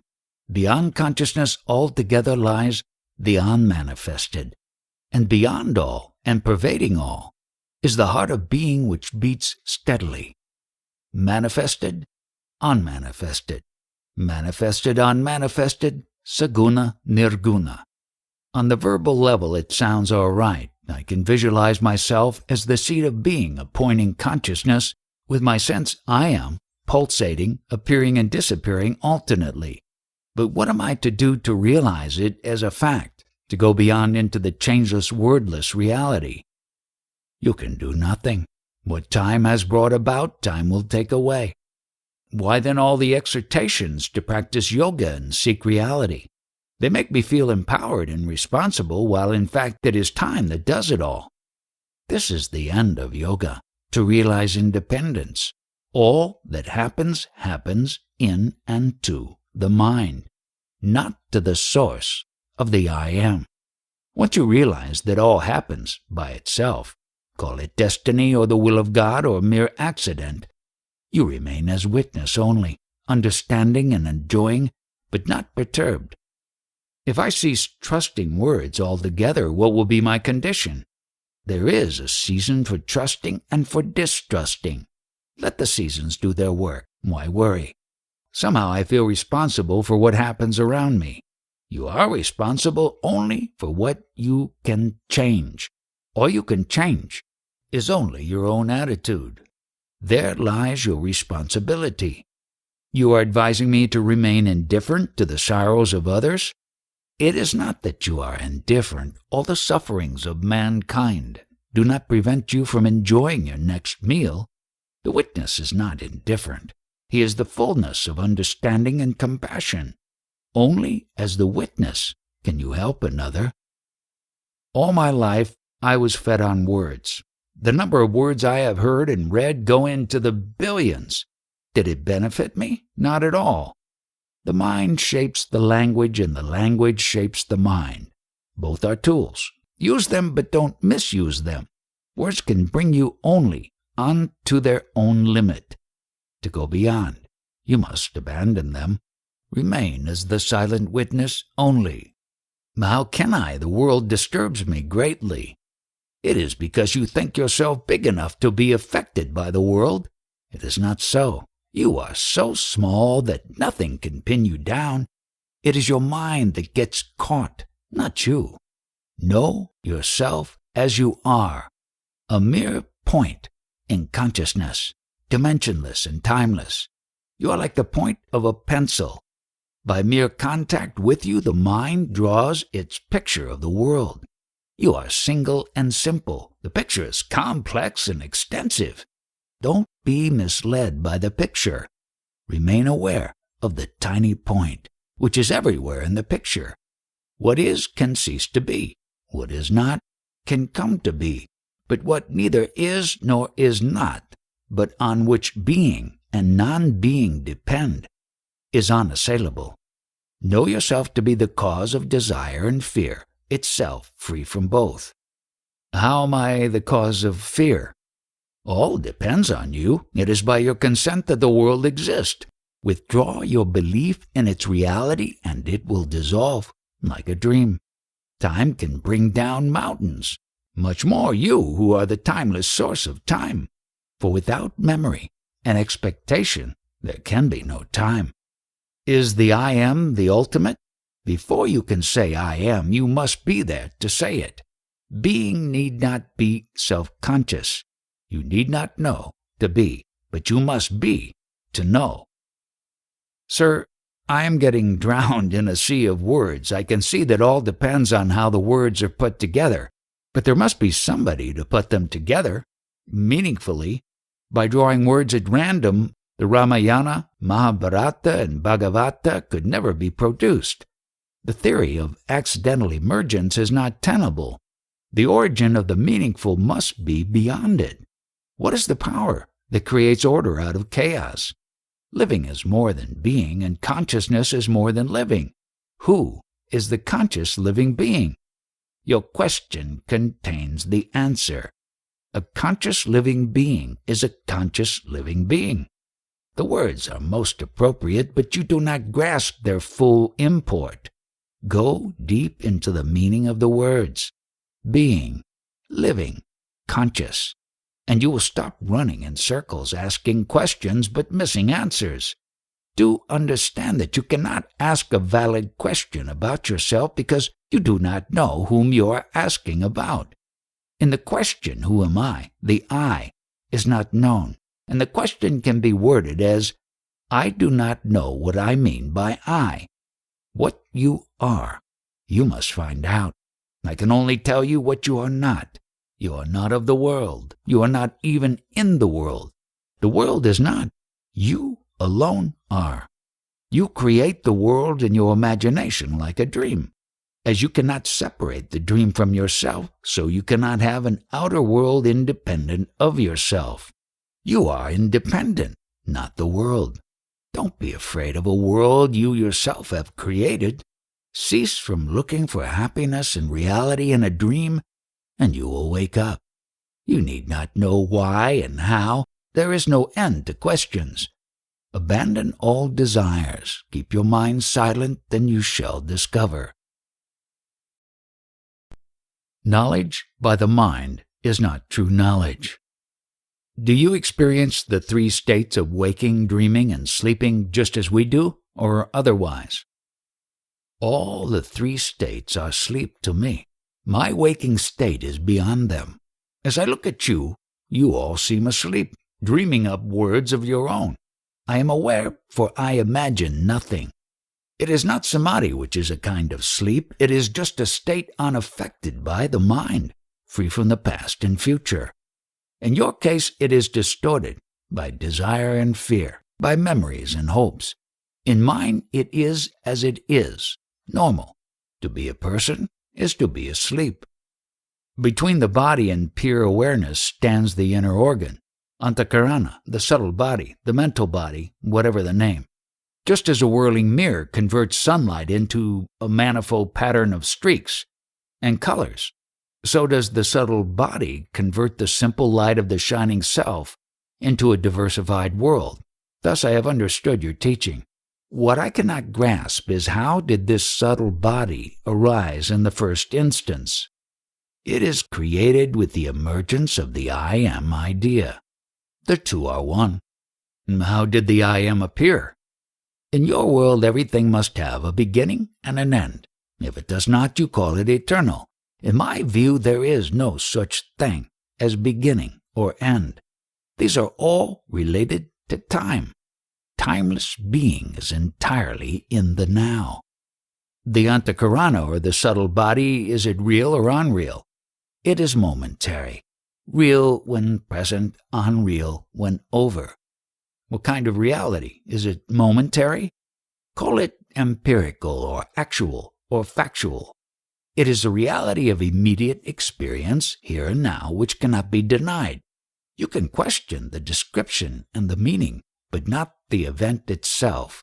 Being and non-being alternate and their reality is momentary. The immutable reality lies beyond space and time. Realize the momentariness of being and non-being, and be free from both.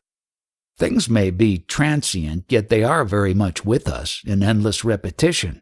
Desires are strong. It is desire that causes repetition. There is no recurrence where desire is not. What about fear? Desire is of the past, fear is of the future. The memory of past suffering and the fear of its reoccurrence make one anxious about the future. There is also fear of the unknown. Who has not suffered is not afraid. We are condemned to fear until we can look at fear and accept it as the shadow of personal existence. As persons, we are bound to be afraid. Abandon all personal equations, and you shall be free from fear. It is not difficult. Desirelessness comes on its own when desire is recognized as false. You need not struggle with desire. Ultimately, it is an urge to happiness, which is natural, as long as there is sorrow. Only see that there is no happiness in what you desire. We settle for pleasure. Each pleasure is wrapped in pain. You soon discover that you cannot have one without the other. There is the experiencer and there is his experience. What created the link between the two? Nothing created it. The two are one. I feel there is a catch somewhere, but I do not know where. The catch is in your mind, which insists on seeing duality where there is none. As I listen to you, my mind is all in the now, and I am astonished to find myself without questions. You can know reality only when you are astonished. I can make out that the cause of anxiety and fear is memory. What are the means for putting an end to memory? Don't talk of means. There are no means. What you see as false dissolves. It is the very nature of illusion to dissolve on investigation. Investigate. That is all. You cannot destroy the false, for you are creating it all the time. Withdraw from it. Ignore it. Go beyond it, and it will cease to be. Christ also speaks of ignoring evil and being childlike. Reality is common to all, only the false is personal. As I watch the Sadhakas and inquire into the theories by which they live, I find they have merely replaced material cravings by spiritual ambitions. From what you tell us, it looks as if the words spiritual and ambition are incompatible. If spirituality implies freedom from ambition, what will urge the seeker on? The yogis speak of the desire for liberation as essential. Is it not the highest form of ambition? Ambition is personal. Liberation is from the personal. In liberation, both the subject and the object of ambition are no longer. Earnestness is not a yearning for the fruits of one's endeavors. It is an expression of an inner shift of interest away from the false, unessential, the personal. You told us the other day that we cannot even dream of perfection before realization, for the self is the source of all perfection and not the mind. If it is not excellence in virtue that is essential for liberation, then what is? Liberation is not the result of some means, skillfully applied, nor of circumstances. It is beyond the causal process. Nothing can compel it. Nothing can prevent it. Then why are we not free here and now? But we are free here and now. It is only the mind that imagines bondage. What will put an end to imagination? Why should you want to put an end to it? Once you know your mind and its miraculous powers and remove what poisoned it, the idea of a separate and isolated person, you just leave it alone to do its work among things to which it is well suited. To keep the mind in its own place and on its own work is the liberation of the mind. What is the work of the mind? The mind is the wife of the heart and the world their home, to be kept bright and happy. I have not yet understood why, if nothing stands in the way of liberation, it does not happen here and now. Nothing stands in the way of your liberation, and it can happen here and now, but for your being more interested in other things. And you cannot fight with your interest. You must go with them, see through them, and watch them reveal themselves as mere heirs of judgment and appreciation. Will it help me if I go and stay with some great and holy man? Great and holy people are always within your reach, but you do not recognize them. How will you know who is great and holy? By hearsay? Can you trust others in these matters, or even yourself? To convince you beyond the shadow of a doubt, you need more than a commendation, more even than a momentary rapture. You may come across a great and holy man or women and not even know for a long time your good fortune. The infant son of a great man for many years will not know the greatness of his father. You must mature to recognize greatness and purify your heart for holiness, or you will spend your time and money in vain and also miss what life offers you. There are good people among your friends. You can learn much from them. Running after saints is merely another game to play. Remember yourself instead, and watch your daily life relentlessly. Be earnest, and you shall not fail to break the bonds of inattention and imagination. Do you want me to struggle all alone? You are never alone. There are powers and presences who serve you all the time most faithfully. You may or may not perceive them. Nevertheless, they are real and active. When you realize that all is in your mind, and that you are beyond the mind, that you are truly alone, then all is you. What is omniscience? Is God omniscient? Are you omniscient? We hear the expression, universal witness. What does it mean? Does self-realization imply omniscience? Or is it a matter of specialized training? To lose entirely all interest in knowledge results in omniscience. It is but the gift of knowing what needs to be known at the right moment for error-free action. After all, knowledge is needed for action, and if you act rightly, spontaneously, without bringing in the conscious, so much the better. Can one know the mind of another person? Know your own mind first. It contains the entire universe, and with space to spare. Your working theory seems to be that the waking state is not basically different from dream and the dreamless sleep. The three states are essentially a case of mistaken self-identification with the body. Maybe it is true, but I feel it is not the whole truth. Do not try to know the truth, for knowledge by the mind is not true knowledge, but you can know what is not true, which is enough to liberate you from the false. The idea that you know what is true is dangerous, for it keeps you imprisoned in your mind. It is when you do not know that you are free to investigate, and there can be no salvation without investigation, because non-investigation is the main cause of bondage. You say that the illusion of the world begins with the sense I am, but when I ask about the origin of the sense I am, you answer that it has no origin, for on investigation it dissolves. What is solid enough to build the world on cannot be mere illusion. The I am is the only changeless factor I am conscious of. How can it be false? It is not the I am that is false, but what you take yourself to be. I can see beyond the least shadow of a doubt that you are not what you believe yourself to be. Logic or no logic, you cannot deny the obvious. You are nothing that you are conscious of.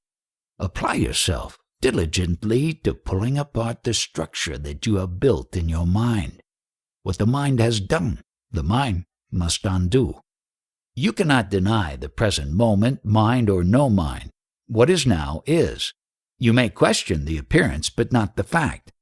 What is at the root of the fact? The I am is at the root of all appearance and the permanent link in the succession of events that we call life. But I am beyond the I am. I have found that the realized people usually describe their state in terms borrowed from their religion. You happen to be a Hindu, so you talk of Brahma, Vishnu, and Shiva, and use Hindu approaches and imagery. Kindly tell us, what is the experience behind your words? What reality do they refer to? It is my way of talking, a language I was taught to use. But what is behind the language? How can I put it into words except in negating them? Therefore I use words like timeless, spaceless, causeless. These two are words, but as they are empty of meaning, they suit my purpose. If they are meaningless, why use them? Because you want words where no words apply. I can see your point. Again, you have robbed me of my question. Progress in spiritual life. We are two girls from England visiting India. We know little about yoga, and we are here because we were told that spiritual teachers play an important role in Indian life. You are welcome. There is nothing new you will find here. The work we are doing is timeless. It was the same 10,000 years ago. Centuries roll on, but the human problem does not change. The problem of suffering and the ending of suffering. The other day, 7 young foreigners have turned up asking for a place to sleep for a few nights. They came to see their guru, who was lecturing in Bombay. I met him. A very pleasant-looking young man is he. apparently very matter-of-fact and efficient, but with an atmosphere of peace and silence about him. His teaching is traditional with stress on karma yoga, selfless work, service of the guru, etc. Like the Gita, he says that selfless work will result in salvation. He is full of ambitious plans, training workers who will start spiritual centers in many countries. It seems he gives them not only the authority, but also the power to do the work in his name. Yes, there is such a thing as transmission of power. When I was with them, I had a strange feeling of becoming invisible. The devotees in their surrender to their guru surrendered me also. Whatever I did for them was their guru's doing, and I was not considered, except as a mere instrument. I was merely a tap to turn left or right. There was no personal relationship whatsoever. They tried a little to convert me to their faith. As soon as they felt resistance, they just dropped me from the field of their attention. Even between themselves, they did not appear very much related. It is their common interest in their guru that kept them together. I found it rather cold, almost inhuman. To consider oneself an instrument in God's hands is one thing. To be denied all attention and consideration because all is God may lead to indifference verging on cruelty. After all wars are made in the name of God. The entire history of mankind is a succession of holy wars. One is never so impersonal as in war. To insist, to resist are contained in the will to be. Remove the will to be, and what remains? Existence and non-existence relate to something in space and time. Here and now, there and then, which again are in the mind. The mind plays a guessing game. It is ever uncertain, anxiety-ridden, and restless. You resent being treated as a mere instrument of some god or guru and insist on being treated as a person because you are not sure of your own existence and do not want to give up the comfort and assurance of a personality. You may not be what you believe yourself to be, but it gives you continuity. Your future flows into the present and becomes the past without jolts. To be denied personal existence is frightening, but you must face it and find your identity with the totality of life. Then the problem of who is used by whom is no more. All the attention I got was an attempt to convert me to their faith. When I resisted, they lost all interest in me. One does not become a disciple by conversion or by accident. There is usually an ancient link, maintained through many lives and flowering as love and trust, without which there is no discipleship. What made you decide to become a teacher? I was made into one by being called so. Who am I to teach and whom? What I am, you are, and what you are, I am. The I am is common to us all. Beyond the I am, there is the immensity of light and love. We do not see it because we look elsewhere. I can only point at the sky. Seeing of the star is your own work. Some take more time because they see the star. Some take less. It depends on the clarity of their vision and their earnestness in search. These, too, must be their own. I can only encourage. What am I expected to do when I become a disciple? Each teacher has his own method, usually patterned on his guru's teachings and on the way he himself has realized, and his own terminology as well. Within that framework, adjustments to the personality of the disciple are made. The disciple is given full freedom of thought and inquiry and encouraged to question to his heart's content. He must be absolutely certain of the standing and competence of his guru. Otherwise his faith will not be absolute nor his action complete. It is the absolute in you that takes you to the absolute beyond you. Absolute truth, love, selflessness are the decisive factors in self-realization. With earnestness, these can be reached. I understand one must give up one's family and possessions to become a disciple. It varies with the guru. Some expect their mature disciples to become ascetics and recluses. Some encourage family life and duties. Most of them consider a model family life more difficult than renunciation, suitable for a personality more mature and better balanced. At the early stages, the discipline of monastic life may be advisable. Therefore, in the Hindu culture, students up to the age of 25 are expected to live as monks, in poverty, chastity, and obedience, to give them a chance to build a character, able to meet the hardships and temptations of married life. Who are the people in this room? Are they your disciples? Ask them. It is not on the verbal level that one becomes a disciple, but in the silent depths of one's being. You do not become a disciple by choice. It is more a matter of destiny than self-will. It does not matter much who is the teacher. They all wish you well. It is the disciple that matters, his honesty and earnestness. The right disciple will always find the right teacher. I can see the beauty and feel the blessedness of a life devoted to search for truth under a competent and loving teacher. Unfortunately, we have to return to England. Distance does not matter. If your desires are strong and true, they will mold your life for their fulfillment. Sow your seed and leave it to the seasons. What are the signs of progress in spiritual life? Freedom from anxiety, a sense of ease and joy, deep peace within, and abundant energy without. How did you get it? I found it all in the holy presence of my guru.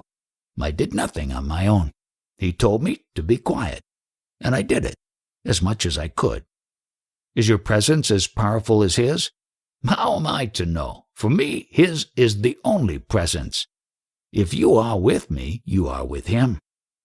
Each guru will refer me to his own guru. Where is the starting point? There is a power in the universe working for enlightenment and liberation. We call it Sadashiva, who is ever present in the hearts of men. It is the unifying factor. Unity liberates. Freedom unites.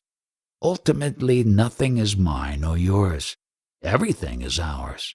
Just be one with yourself and you will be one with all, at home in the entire universe.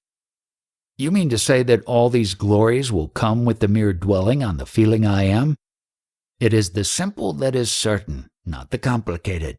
Somehow people do not trust the simple, the easy, the always available. Why not give an honest trial to what I say? It may look very small and insignificant, but it is like a seed that grows into a mighty tree. Give yourself a chance. I see so many people sitting here quietly. What for have they come? To meet themselves. At home, the world is too much with them. Here, nothing disturbs them. They have a chance to take leave of their daily worries and contact the essential in themselves. What is the course of training in self-awareness? There is no need of training. Awareness is always with you. The same attention that you give to the outer, you turn to the inner. No new or special kind of awareness is needed. Do you help people personally? People come to discuss their problems. Apparently they derive some help or they would not come. Are the talks with people always in public or will you talk to them privately also? It is according to their wish. Personally, I make no distinction between public and private. Are you always available or have you other work to do? I am always available, but the hours in the morning and late afternoon are most convenient. I understand that no work ranks higher than the work of a spiritual teacher.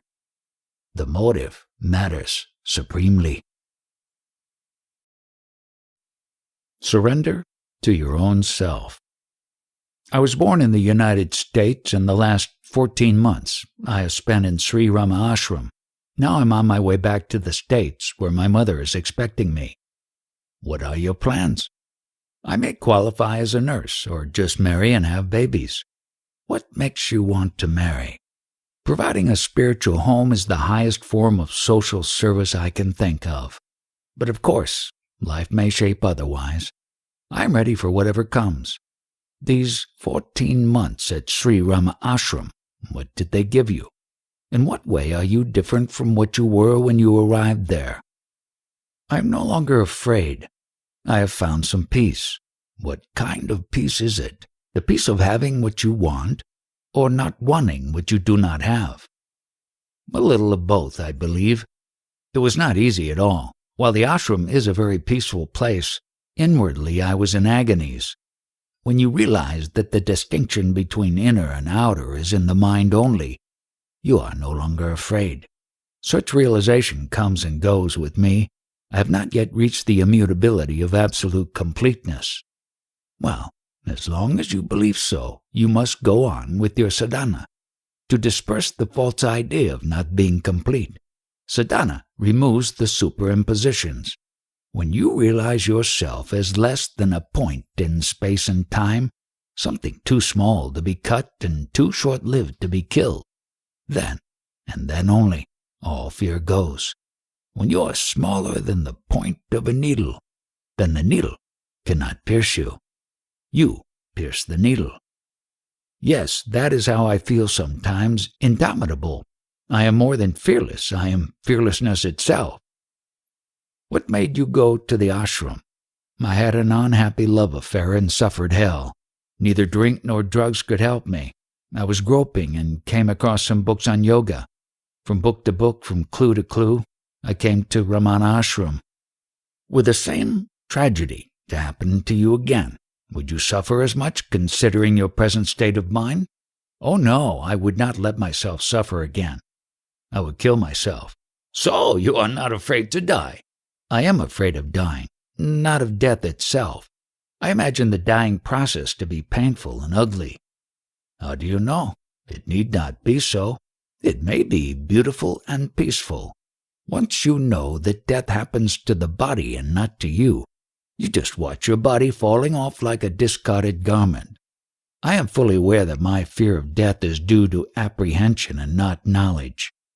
Human beings die every second. The fear and the agony of dying hangs over the world like a cloud. No wonder you too are afraid. But once you know that the body alone dies, and not the continuity of memory and the sense of I am reflected in it, you are afraid no longer. Well, let us die and see. Give attention and you will find that birth and death are one, that life pulsates between being and non-being, and that each needs the other for completeness. You are born to die, and you die to be reborn. Does not detachment stop the process? With detachment, fear goes, but not the fact. Shall I be compelled to be reborn? How dreadful! There is no compulsion. You get what you want. You make your own plans and you carry them out. Do we condemn ourselves to suffer? We grow through investigation, and to investigate we need experience. We tend to repeat what we have not understood. If we are sensitive and intelligent, we need not suffer. Pain is a call for attention and the penalty of carelessness. Intelligent and compassionate action is the only remedy. It is because I have grown in intelligence that I would not tolerate my suffering again. What is wrong with suicide?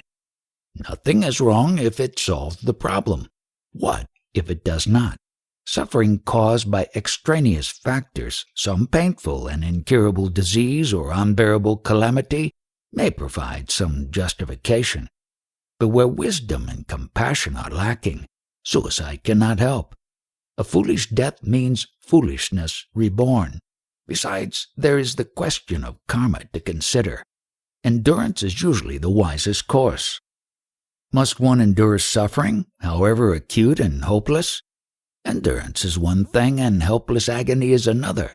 Endurance is meaningful and fruitful, while agony is useless. Why worry about karma? It takes care of itself anyhow. Most of our karma is collective. We suffer for the sins of others as others suffer for ours. Humanity is one. Ignorance of this fact does not change it. We could have been much happier people ourselves but for our indifference to the suffering of others. I find I have grown much more responsive. Good. When you say it, what do you have in mind? Yourself as a responsive person within a female body? There is a body and there is compassion, and there is memory in a number of things and attitudes. Collectively, they may be called a person. Including the I am idea, the I am is like a basket that holds the many things that make a person. Or rather, it is the willow of which the basket is woven. When you think of yourself as a woman, Do you mean that you are a woman, or that your body is described as female? It depends on my mood. Sometimes I feel myself to be a mere center of awareness, or an ocean of awareness. But are there moments when you are neither man nor woman, not the accidental, occasioned by circumstances and conditions? Yes, there are, but I feel shy to talk about it. A hint is all that one can expect. You need not say more. Am I allowed to smoke in your presence? I know that it is not the custom to smoke before a sage, and more so for a woman. By all means, smoke. Nobody will mind. We understand. I feel the need of cooling down. It is very often so with Americans and Europeans. After a stretch of sadhana, they become charged with energy and frantically seek an outlet. They organize communities, become teachers of yoga, marry, write books, anything except keeping quiet and turning their energies within, to find the source of the inexhaustible power and learn the art of keeping it under control. I admit that now I want to go back and live a very active life, because I feel full of energy. You can do what you like, as long as you do not take yourself to be the body and the mind. It is not so much a question of actual giving up the body and all that goes with it, as a clear understanding that you are not the body, a sense of aloofness, of emotional non-involvement. I know what you mean.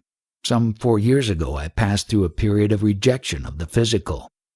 I would not buy myself clothes, would eat the simplest foods, sleep on bare planks. It is the acceptance of the privations that matters, not the actual discomfort. Now I realize that welcoming life as it comes and loving all it offers is best of it. I shall accept with glad heart whatever comes and make the best of it. If I can do nothing more than give life and true culture to a few children, good enough. Though my heart goes out to every child, I cannot reach all. You are married and a mother only when you are man, woman, conscious. When you do not take yourself to be the body, then the family life of the body, however intense and interesting, is seen only as a play on the screen of the mind, and the light of awareness as the only reality. Why do you insist on awareness as the only real? Is not the object of awareness as real while it lasts? But it does not last. Momentary reality is secondary. It depends on the timeless. Do you mean continuous or permanent? There can be no continuity in existence. Continuity implies identity in past, present, and future. No such identity is possible, for the very means of identification fluctuate and change. Continuity, permanency, these are illusions created by memory, mere mental projections of a pattern where no pattern can be. Abandon all ideas of temporary or permanent, body or mind, man or woman. What remains? What is the state of your mind when all separation is given up? I am not talking about giving up distinctions, for without them there is no manifestation. When I do not separate, I am happily at peace. But somehow I lose my bearings again and again and begin to seek happiness in outer things. Why is my inner peace not steady? I cannot understand. Peace, after all, is also a condition of the mind. Beyond the mind is silence. There is nothing to be said about it. Yes, all talk about silence is mere noise. Why do we seek worldly happiness, even after having tasted one's own natural, spontaneous happiness? When the mind is engaged in serving the body, happiness is lost. To regain it, it seeks pleasure.